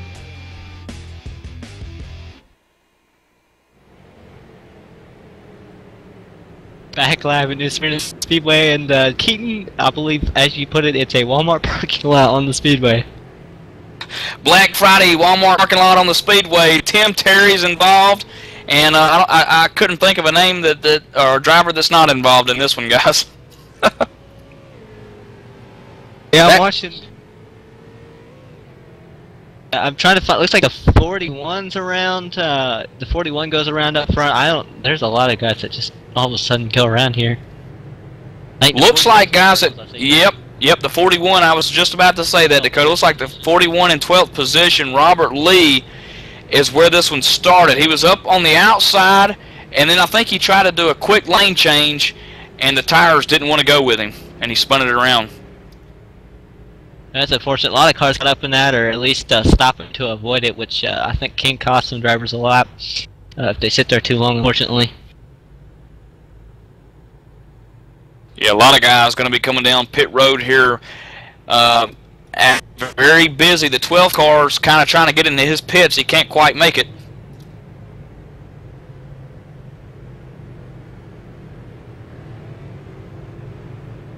Yeah, that group down pit road right there doesn't look like they were any of the front runners. They look like they were all involved in that wreck. Lots of heavy damage on all the machines that just came down pit road. A few managed to stay on the lead lap, but I don't anticipate them being any kind of front runner the rest of this race. That is unfortunate for those cars and those drivers. And guess who's in a good position that was just brought to my attention by Michael Keaton? That would be the guy who started up front, is 5-0 at these in this Maritime Racing League so far this season. He started up front, he had trouble, he got a little bit of the wall, went to the rear of the field on a pit stop. He's all the way back up to pits. Ricky Arbeau. And I guess he's got a little bit of a fresher tires than anyone on the racetrack right now, because he did come down kind of solo. Jake Goodwin stayed out, Mark Williams stayed out, Stephen Matthews, and Mike Alexander, who've been kind of battling here too. So you kind of got to wonder if the old 61 Ricky Arbeau may have a little trick up his sleeve here with pitting. Yeah, and only 55 laps to go at the line here. Closing down. Yeah, laps winding down here at the Shaw Brick 125 at New Smyrna Speedway, the MIRL League, Maritime iRacing League here tonight, and race number 3 out of a 12-week season. Dakota, Ricky Arbeau leading the points, Dylan Robertson second, and then we are coming to green this time by Ricky Arbeau's in 5th, but the man out front currently, Mike Alexander in the 15. Stephen Matthews is on the outside. Remember, it was Mike Alexander that got around Stephen Matthews on the outside the last restart. Here goes Mike Alexander on a restart. Gets a pretty good jump, but Stephen Matthews is still there on the outside. Remember, the outside does fall back a little bit in the entry, but they do usually make it up on exit. Not quite. Oh, see, Wiggles, the 15 of Mike Alexander. Wiggles trying to block on Stephen Matthews. Stephen Matthews has the momentum going into turn number 3. He's going to stay side by side, working to 3 and 4, coming off 4. Looks like Stephen Matthews has the advantage. It will clear Mike Alexander heading into 1 and 2, Keaton. And yes, he does. 98 Machine takes over the lead from Mike Alexander coming out of turn 2. Alexander pushes the left envelope down into turn 4 as he now tries to make a pass for the lead. What a great restart that was from Michael Keaton, as I see Ricky Arbeau working back there for 4th position right now.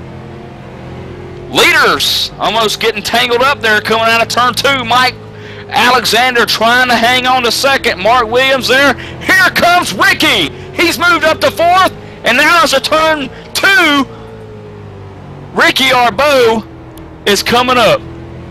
Here they go side by side for the lead again. Here comes Stephen Matthews. He's hanging on the outside. He's been kind of staying up there as Mike Alexander trying to work the inside lane. Looks like Mike has the advantage going 2, 3, and 4. Stephen Matthews is hanging on the outside there. He's not quite giving it up very easily here as here comes Alexander with the advantage going through 1 and 2. But again, Matthews is going to come right back because I heard a little bit of somebody getting together and getting the wall back there in the rear of the field. Not quite sure who it was, but here comes Alexander still underneath Matthews. Side by side, leaders down into turn 1. 15 belongs to Mike Alexander, the 98 Machine of Matthews on the outside. Ricky Arbeau just got past the 24 of Mark Williams, move him up to 3rd. Ricky now looks for 2nd. The 2 leaders in front of him are side by side out of turn 4. I don't know what you're talking about looking for 2nd. He's already looking for the lead. He's only in 3rd position. This guy knows what he's doing. He's 5-0. He doesn't make many mistakes, and I think that shows when he comes all the way back from the rear of the field. As we have, I'm not sure what's going on here, but they're still battling side by side with him in 3rd. I'm going to tell you something, guys. The 27 Carter Wilson putting a little bit of pressure on Ricky Arbeau, trying to push him up through the field. Carter got by Mark Williams just a little bit ago, and here comes Dylan Duvall in the 42 Machine. He's making his 42 presence known up front now. And it's like Arbeau is going to the inside. He's going to go with Mike Alexander. He's going to get loose on the inside, lose a little bit of ground. Here comes, I believe, that is Carter Wilson on the outside. He's kind of hanging around there. Carter Wilson knows how to make the outside work. As Mike Alexander has gotten around the 98 and Stephen Matthews. Now Matthews going the inside. Not quite going to be able to make it stick. It's actually going to lose a little bit of time, looks like, on Mike Alexander here. Is this Talladega or is this New Smyrna? These guys are racing like it's Dega. 2 wide. Bump drafting, Duvall's in 5th, trying to move up to 4th. Ricky Arbeau and 27 of Carter Wilson's there, maintaining the lead out front. Belongs to Mike Alexander as he puts 82 on the board. I feel bad for these drivers. You know, we have to sit here and catch our breath during stalking. These guys right here doing it. They're probably breathless right now. Oh! Ricky Arbo back underneath the 27 for maybe the third time in a couple of laps into third position. And Mike Alexander, like you mentioned, starting to get his breath back a little bit. Stephen Matthews shaking the sweat from the steering wheel. Ricky Arbo and Carter, though, they're still sweating in turn 3. I think the lane to pass, it's there. It's the outside lane. The lane to where the speed is, it's the inside. But you got to use the whole track to have that speed. If you're getting pinched down, or if you're side by side, the only way you're going to have that whole track is if you run to the guy above you, which you can't do, so you're not going to have all that momentum. I think that's why we see the outside lane prevailing here. It looks like Carter Wilson had the advantage going in. They're going to be side by side. It looks like bumper to bumper going through the corner. It looks like Carter Wilson's going to have the advantage going through the straightaway here and heading into 1 and 2. And Adam, just like Dakota just mentioned about giving the car its head coming out of the turns, how important is it to work the whole entire racetrack as Arbo comes up on traffic? It's very critical to work the whole entire racetrack, as you were alluding to. Sometimes you got to make passes on the outside, and you just got to go where the car's handling the best. But it doesn't look like Ricky's car is that fast when he's got someone tucked up on the outside of him, like Carter Wilson was just doing when they were side by side there. So, but yeah, you gotta get the car hooked up in both the second groove and the first groove, because sometimes when the bottom line is stacked up, like when the leaders were side by side, you got to use an alternative groove to get around them. And there goes Dylan Duvall is now around Ricky Arbo, and kind of looks like he was driving away for a second there as Arbo is starting to close back up a little bit on that number 42 wheel stand pro machine there. Yeah, Ricky's just got to get back into the rhythm. We just saw him turn a 18.390 to Duvall's 18.412. Right now, the fastest on the racetrack, Stephen Matthews with the 18.369. Mike Alexander just turned a 316, so he's quickest now. Yeah, but Matthews not far behind at a 327, so those guys almost identical. Looks like Alexander was just about 100th faster, and we all know that's not much time-wise. So these guys pretty much looking a lot very even, like their teammates out there. Is Mike Alexander still working that lead though, and closing in a lot of lap traffic here. Is Tracy Foster's next car in 20th position in the 2 machine that he set the sights on. Also closing in on the last 30 laps of the race as Dylan Duvall hangs on to 4th, Ricky Arbo's in 5th, and then meanwhile back up front, the 3rd place car, Carter Wilson, Stephen Matthews 2nd, and now Mike Alexander containing the lead, but he's also working through lap traffic. Dakota, Tracy Foster's up ahead, the 15's going to have to go up underneath him, and then the 98 of Matthews gets held up there a little bit. Yeah, it's again trying to use that whole track, and he came up off the corner, and he was either going to run over the 2 or have to throw the car down. That's what he did. He used a little bit more wheel than he wanted to miss the 2, and that cost him a little bit of time because he wiggled. And coming up on the 98, Stephen Matthews, maybe the new fastest car on the track. How about Carter Wilson? Now here, faster than Matthews last time back. Just like I mentioned now again, Mike Alexander, he's got Cullicutt right in front of him. He goes down low. But that's going to allow Stephen Matthews to catch him in a bad spot. He's going to have to let off, and here comes the 27 of Carter Wilson out of 4. It's like Carter Wilson wiggling just a little bit out of 4. Not quite going to pick up any time. It's now they go around the 50. Wilson on the outside. Looks like he's going to lose a lot of time. Get really loose coming up the corner, but he's going to be able to hang on to it there. I think the next corner is Duvall's reckon. Dylan Duvall! He came up on the lapped car, Dakota, the 50. Of Blake Cullicutt, and just tagged him, and then Arbo got into the back of Duvall, and Duvall's out, Goodwin's out. Yeah, it looks like Arbo had nowhere to go, and he nails the wall. That's going to hurt. And Duvall just kind of sliding up, barely clipping that 48 of Goodwin, so Goodwin's also going to be out of this most likely with the hit he took, and I see Jake Goodwin not very happy about what happened is Evans took away his chat, but going to go ahead and throw it down to Adam Gillen with the leaders coming down pit road. Leaders down on pit road. Where is the leader? Leader is down on pit road. It's looking like 4 tires on the number 15 machine as they jack up the right sides. Don't know if he's going to add too much fuel because if he doesn't want it to be loose, he won't add any fuel. Yep, left side's going up on the number 15 machine. 4 tires hopefully he'll be able to get out in front of the pace car. And I don't know if he's going to have enough time to get back up there and challenge for the lead, but it'll definitely be close. How about Carter Wilson and Ricky Arbo staying out there? But thank you for the great update from pit road there. Adam Gilliland is we're about, I believe, 20 or so laps away from the checkered flag here, Michael Keaton. Yeah, and the 61 of Ricky Arbo, like you mentioned, and the 27 of Wilson staying out. And now the 61 of Ricky Arbo got into the back of Dylan Naval a little bit there. I think he's okay. He doesn't seem to be too worried about it. He did stay out. But this is what's going to be interesting, because the guys who just pitted are going to be in pretty decent position. Like Adam mentioned, though, they may have to work up through the field, and that could cost them a lot of valuable time and allow the two front guys up here, Carter Wilson and Arbo, to pull out ahead a little bit. So we'll see. Laps are winding down, Dakota. I'll tell you what, I like where Carter Wilson is. He started second. He won his heat race. And how about Ricky Arbo with that damage? I think Carter Wilson is in the best position right now with the amount of laps we have, which is just over 20 laps remaining. Well, I'll tell you what, if Ricky Arbo can get a good jump on the outside, then Carter Wilson may be in trouble, because we remember what we talked about, guys.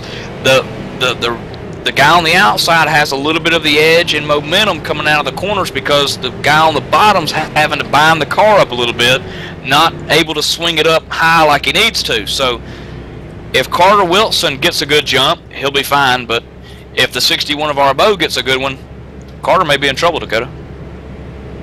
He may be, and I was wrong. It was about to be 25 when we go back green flag racing, or 26 when we go back green flag racing. So I was a little bit off on my count there as we get set to go back green flag racing through 3 and 4. The field's working with the pace car lights out. The pace car dives, and here comes Carter Wilson to the green flag. He's going to lead him. He's going to get a great restart. Maybe spin the tires a little bit on the restart, but not bad. Carter Wilson dives into 1 and 2.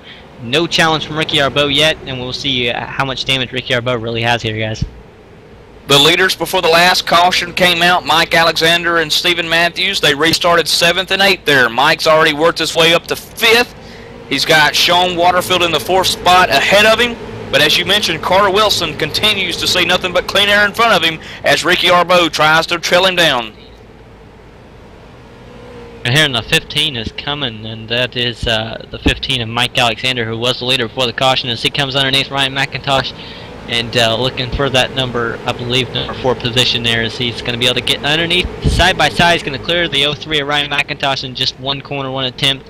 And the fresh tires are prevailing here. As looks like Ryan McIntosh looking for the inside, not quite going to have it. Here it comes Mike Alexander looking for Ricky Arbo here.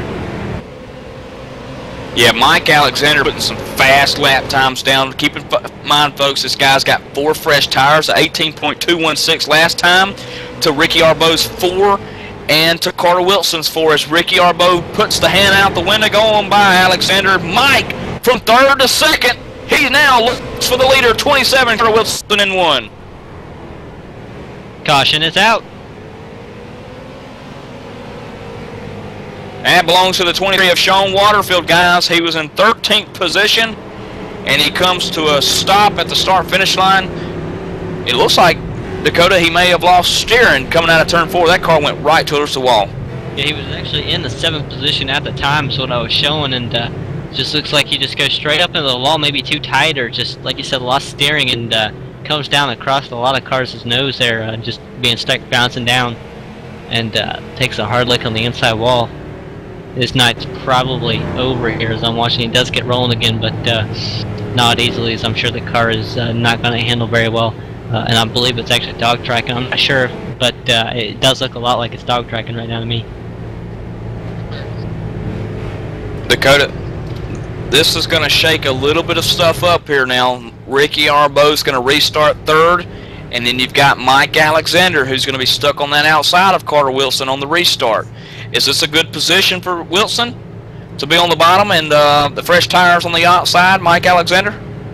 I don't think it much matters. I think Alexander's got the car right now. But the guy you can't count out, 4th position, Stephen Matthews is on new tires as well, and he's right there behind his buddy Mike Alexander, who he was trailing behind earlier. Adam, we just saw how important tires are here at New Smyrna. We caught it at the beginning of the race, and it looks like it's coming down to the end about who had the fresher tires. And right now, you've been mentioning to us Mike Alexander's coming through the field, and here he is in second. Yeah, he's been on the move. I think he restarted 7th, and within 4 laps, he was up to 2nd. Tires are huge here, and we saw there for the brief time we were green flag racing. He was 2 to 3 tenths quicker each lap than the leader right now, Carter Wilson, number 27 machine. But 4 tires last time by, and it's really showing that he's got the fresh tires compared to Carter Wilson's 107 lap old tires.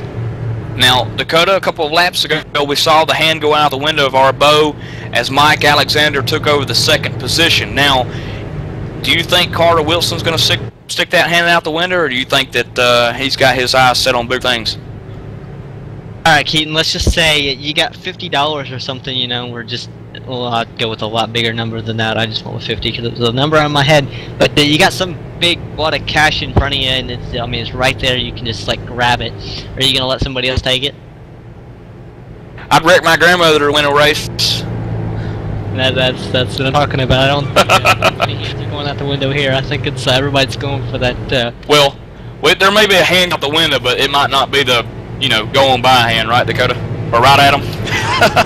Finger, that's not a hand. I said we might see a hand go out the window, but it might not be the, go on around me hand. It might be another type of gesture, hand gesture. Yeah, it might be a bird, as they call it in some places. Halfway down the backstretch, coming to the green this time, I'm going to throw it over to Dakota. He might be telling them they're number 1, right? Hey, Dakota, if this was the ice, the gloves would already be off, and I believe that the 27 of Carter Wilson's taking them off now as they go green here, pace cars down. Carter Wilson taking the green bag as the 15 of Mike Alexander's on the outside. Spun the tires, and he lost a lot of ground on that restart. He's going to be on the inside. Here comes the 15 of Mike Alexander on the outside. The 27 is going to have to lift a little bit, and there goes Mike Alexander. Mike Alexander has cleared him, and Stephen Matthews is now on the outside of Carter Wilson, diving into turn number 3. The 27 of Wilson just can't quite hang on to the 4 fresh tire guys out front as they prevail, and Stephen Matthews moves up to 2nd. Now, here we go. It's 1 versus 1. 4 tires versus 4 tires. Mike Alexander leads them in 3. A little over 15, oh, actually about 15 laps to go. 14 at the line as Mike Alexander leads Stephen Matthews across the line by quite a bit. Not sure how much of a difference it was time-wise. Looks like they were about equal. Alexander was a little bit quicker. Yeah, Mike Alexander with a 17.9. Stephen Matthews coming across with an 18 flat. About 2 car lengths separate the two coming out of turn 4. Mike Alexander near 10 laps to go. We're about 12 to go now. Mike's starting to count them down. I know if he's not as crew chief or spotter as Dylan, that's for sure. The laps are winding down here, and I think we did mention that he needs his help in the points here. As he clipped the apron, maybe lost a little bit of time there, I do believe. I'm not quite sure if that's what happened. It looked like it. As a 34 around. Mike Rhino in the 34 machine, 7th position's around out of turn 4. A little bit of help from Mark Williams, perhaps. As caution out on the speedway where it could set up a 10-lap dash, guys. I believe it would be less than a 10-lap dash here, Michael Keaton, which is going to make it even more interesting. One caution. It's probably not what Mike Alexander was hoping for. Another thing I was going to say is every time we get something settled out, we think we know how something might play out, we get a caution. And now Carter Wilson in his head and crew chief's head, they're thinking, what kind of strategy can we throw down now here? Ricky Arbo's sitting here in 4th as Carter Wilson looks to pit. Adam, no, stays out. He'll maintain 3rd spot, but looks like the leaders are staying out. Yeah, the leaders stay out on the racetrack with just under 10 to go right here at the stripe last time by. Didn't anticipate anybody pitting, and nobody came down pit road. It's just too late in the going. They got to keep it out on the racetrack if they want to have any chance of the win, which is probably not likely with Mike Alexander staying out or getting those 4 tires. As we saw that last restart, he blew the doors off, as they say, off Carter Wilson, and he's got the race in hand right now.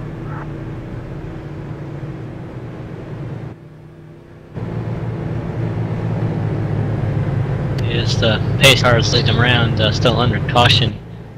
here. I believe we're going to be working to get Stephen Matthews on the radio here. Stephen Matthews, this is Mike up in the booth, man. You got a copy? I got you, bud. Stephen, we're going to get a green flag, about 8 laps, maybe 7 laps of green flag racing. Do you have anything for the 15 out front? Well, Mike, I was just hoping this was going to happen, and yeah, I think I do, Mike. I can pinch them down here on the start and get a good restart, which I haven't been getting lately, and the top side's the way to go, so we'll see what happens, bud. All right, Stephen, hang in there, man. You got Mike Alexander's out front, and then you've got the 27 of Carter Wilson, who showed a lot of skill here tonight, and Ricky Arbo back there in fourth, but those guys are on old tires. You and Mike are the only ones on those fresh 4. Yeah, for sure. It's going to be fun, man. Have fun. Take the gloves off, Stephen. We'll see you in Victory Lane. 10-4. Hope so.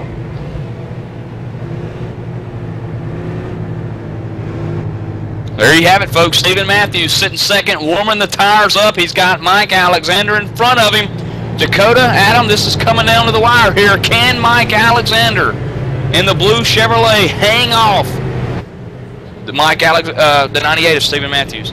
I had a question for Adam here. If you're in Stephen Matthews' shoes right now, do you pull up right behind the 5 and, or not the 5, the 75, 15 there and maybe get on his bumper, give him a little bump and try to get in his head a little bit? Or, I mean, are you just kind of focused on your own thing right now? If I'm him right now, I'm playing head games with 15, anything to try and get 15 off his game. But you might see the bumper if the 98's close enough. He's not going to be stupid and make a dumb move and wreck the guy. But coming to the green right here. The 15 car, Mike Alexander from Cole Harbour, Nova Scotia, takes up the green flag. Dakota, 5 to go at the line. And Matthews was there, but he didn't quite get the run he needed. He's going to be on the outside. Is he going to be able to get to the outside quickly? He's there, side by side, heading into turn number 3. Matthews outside of Alexander. He's making a stick.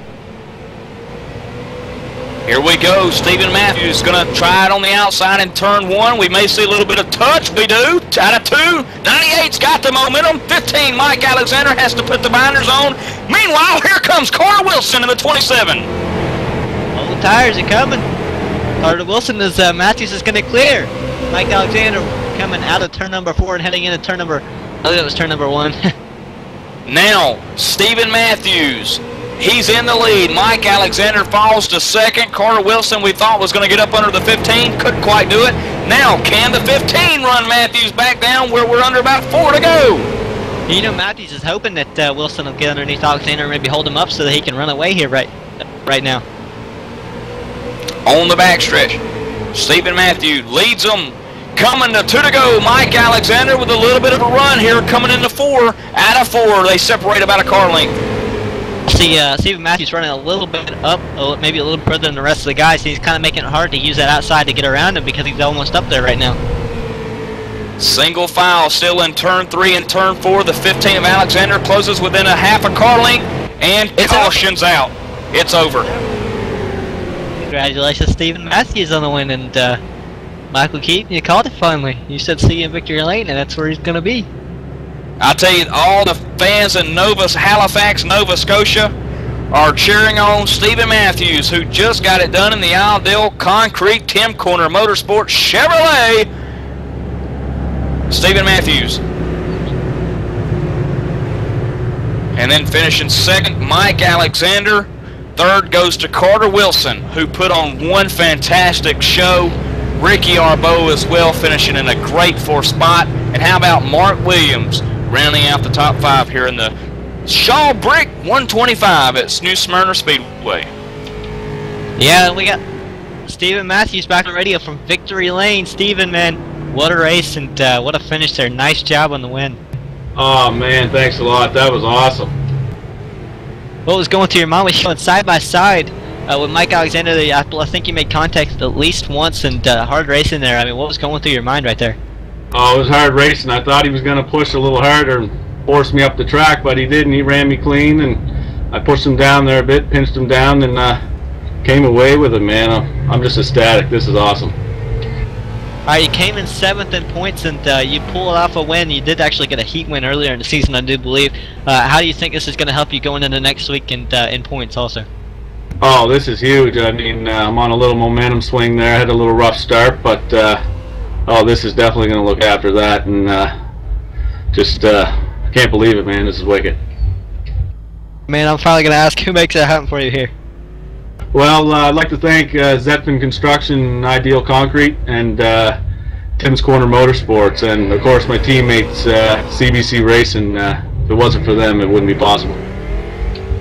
Alright, there you have your winner tonight. We're going to step away, take a quick commercial break. We'll be right back with your second and third place finishers.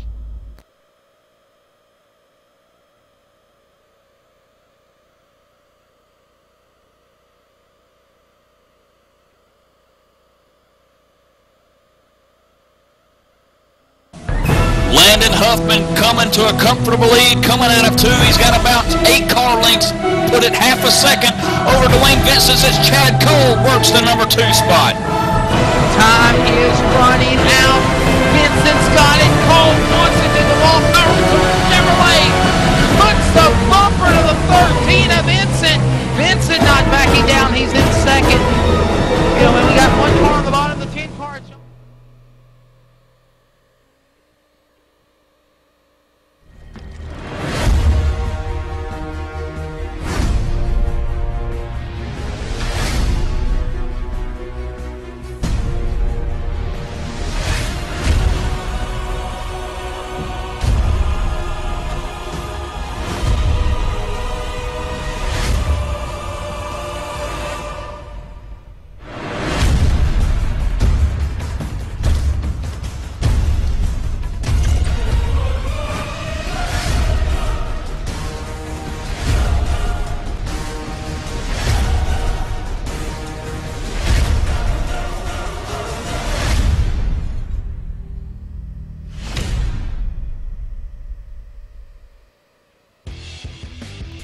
Hey dude, are you ready to rock and roll? If that's cool, then you need to do it over HD Radio Network. HD Radio Network, 4 stations broadcasting 24/7 with everything from metal favorites to the 80s classic rock like legendary Leonard Skinner, Electric Light Orchestra, Foreigner, and bone-rattling, skull-crushing rock and roll on hard-driving radio. Bear Factory, Stone Temple Pilots, Def Leppard, and a whole lot more. HDRadionetwork.com. Take your pick and rock your brains out, dude.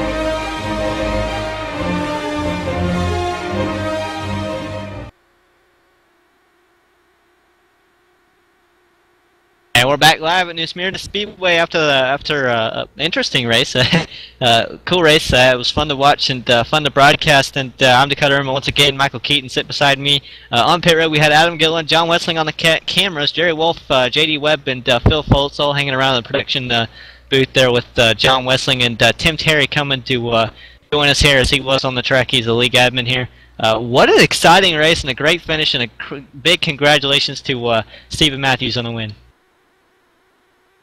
Yeah, it definitely was a great show, and I know Steve's anxious to get on here. Second win ever in the Maritime iRacing League.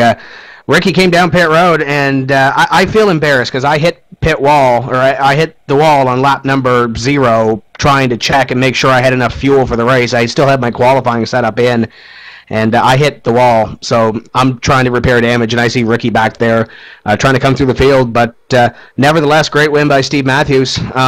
They had a few cautions tonight, but I'm sure it was exciting up here. Without a doubt it was, and I know Keaton and Adam can testify on that. Oh yeah, absolutely. Ricky Arbo winning heat race 1 here tonight, guys. Carl Wilson, Mark Williams, Ronald McKay, Stephen Matthews, who won the feature here tonight at New Smyrna, and you know, it couldn't go even any better than what it did tonight. 2 guys pitting, Dakota, coming down to the final few laps where 4 tires versus 2 couldn't quite work out. Ricky, talk to us about the tire situation, sir. You went in early, but you didn't go in late when Matthews went in. Talk to us about that. Well, in my opinion, I don't believe tires were really too huge of a factor. I went in there, I brushed the wall, and I was just afraid that it would bite me when I went for 4 tires and later on in the event. So I thought I'd just go in and check out the car, make sure it was good, and other than that, I found the tires were fine. I had a good car. It felt pretty comfortable the whole race. Just unfortunately got caught up in some lap car stuff. Now, Ricky, obviously, coming into the year, you didn't probably figure on winning every single race, but the streak ends tonight where you had 5 wins in a row, couldn't be beat, and then you just had a great finish though. And let's talk about points here just for a second. You're on top in the points. You finished 4th here tonight, I believe, and going into South Boston next week. How does that look for you? Well, I feel good about it. I got a good, comfortable lead, I think. Hopefully Sobel goes a little better. I'm sure we'll have a good car. We'll get some practice all week and see how it goes. All right. Thank you, Ricky. And Tim, going into South Boston next week, race number 4 in the Maritime Racing League. Couldn't be more excited.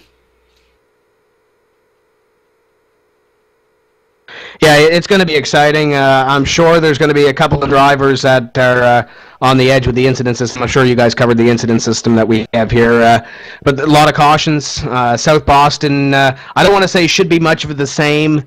It tends to bring a couple of cautions. But a great field here tonight. Everybody made the show, and everybody should be proud of what was out here tonight. And I'm going to try to not run into the wall on the pace lap next week. But nevertheless, I know one of you guys is caught up with the winner, and I'm sure he's pretty happy right now. I think he just got Jerome on the phone, so you might want to talk to him now. Yeah, Stephen Matthews, of course, out of sporting the Halifax, Nova Scotia, Eastern Canadian border. I tell you what, you drop the gloves and you put it on old Mike Alexander. Yeah, I knew he was going to be tough, Mike, and, I didn't get the start I wanted. Like I said, he jumped the start on me, and I was he cleared me, but he didn't come up in front of me, and I was just able to stay with him and pinch him down there. Like I said, the top side was the way to go, and that caution play couldn't come out at a better time. And Stephen, I tell you what, I know you're pumped up probably going into South Boston. Is that a track where you're good at, or are you going to have to put a lot of practice lap times down for it? No, I'm pretty good at South Boston. I like South Boston. I kind of struggled here at the beginning of last week when I started putting some laps on it and get a practice and set up ready, but things came together, and South Boston should be good. Lots of momentum heading in there. There you have it, folks. A new winner in the MIRL, the Maritime iRacing League, here tonight at New Smyrna in the Shaw Brick 125. Next week, we go to South Boston for ETV and the crew, Dakota Ehrman, Adam Gilliland giving us a hand, and John Westland putting the buttons. Well, I should say pushing the buttons. We'll see you next week, guys.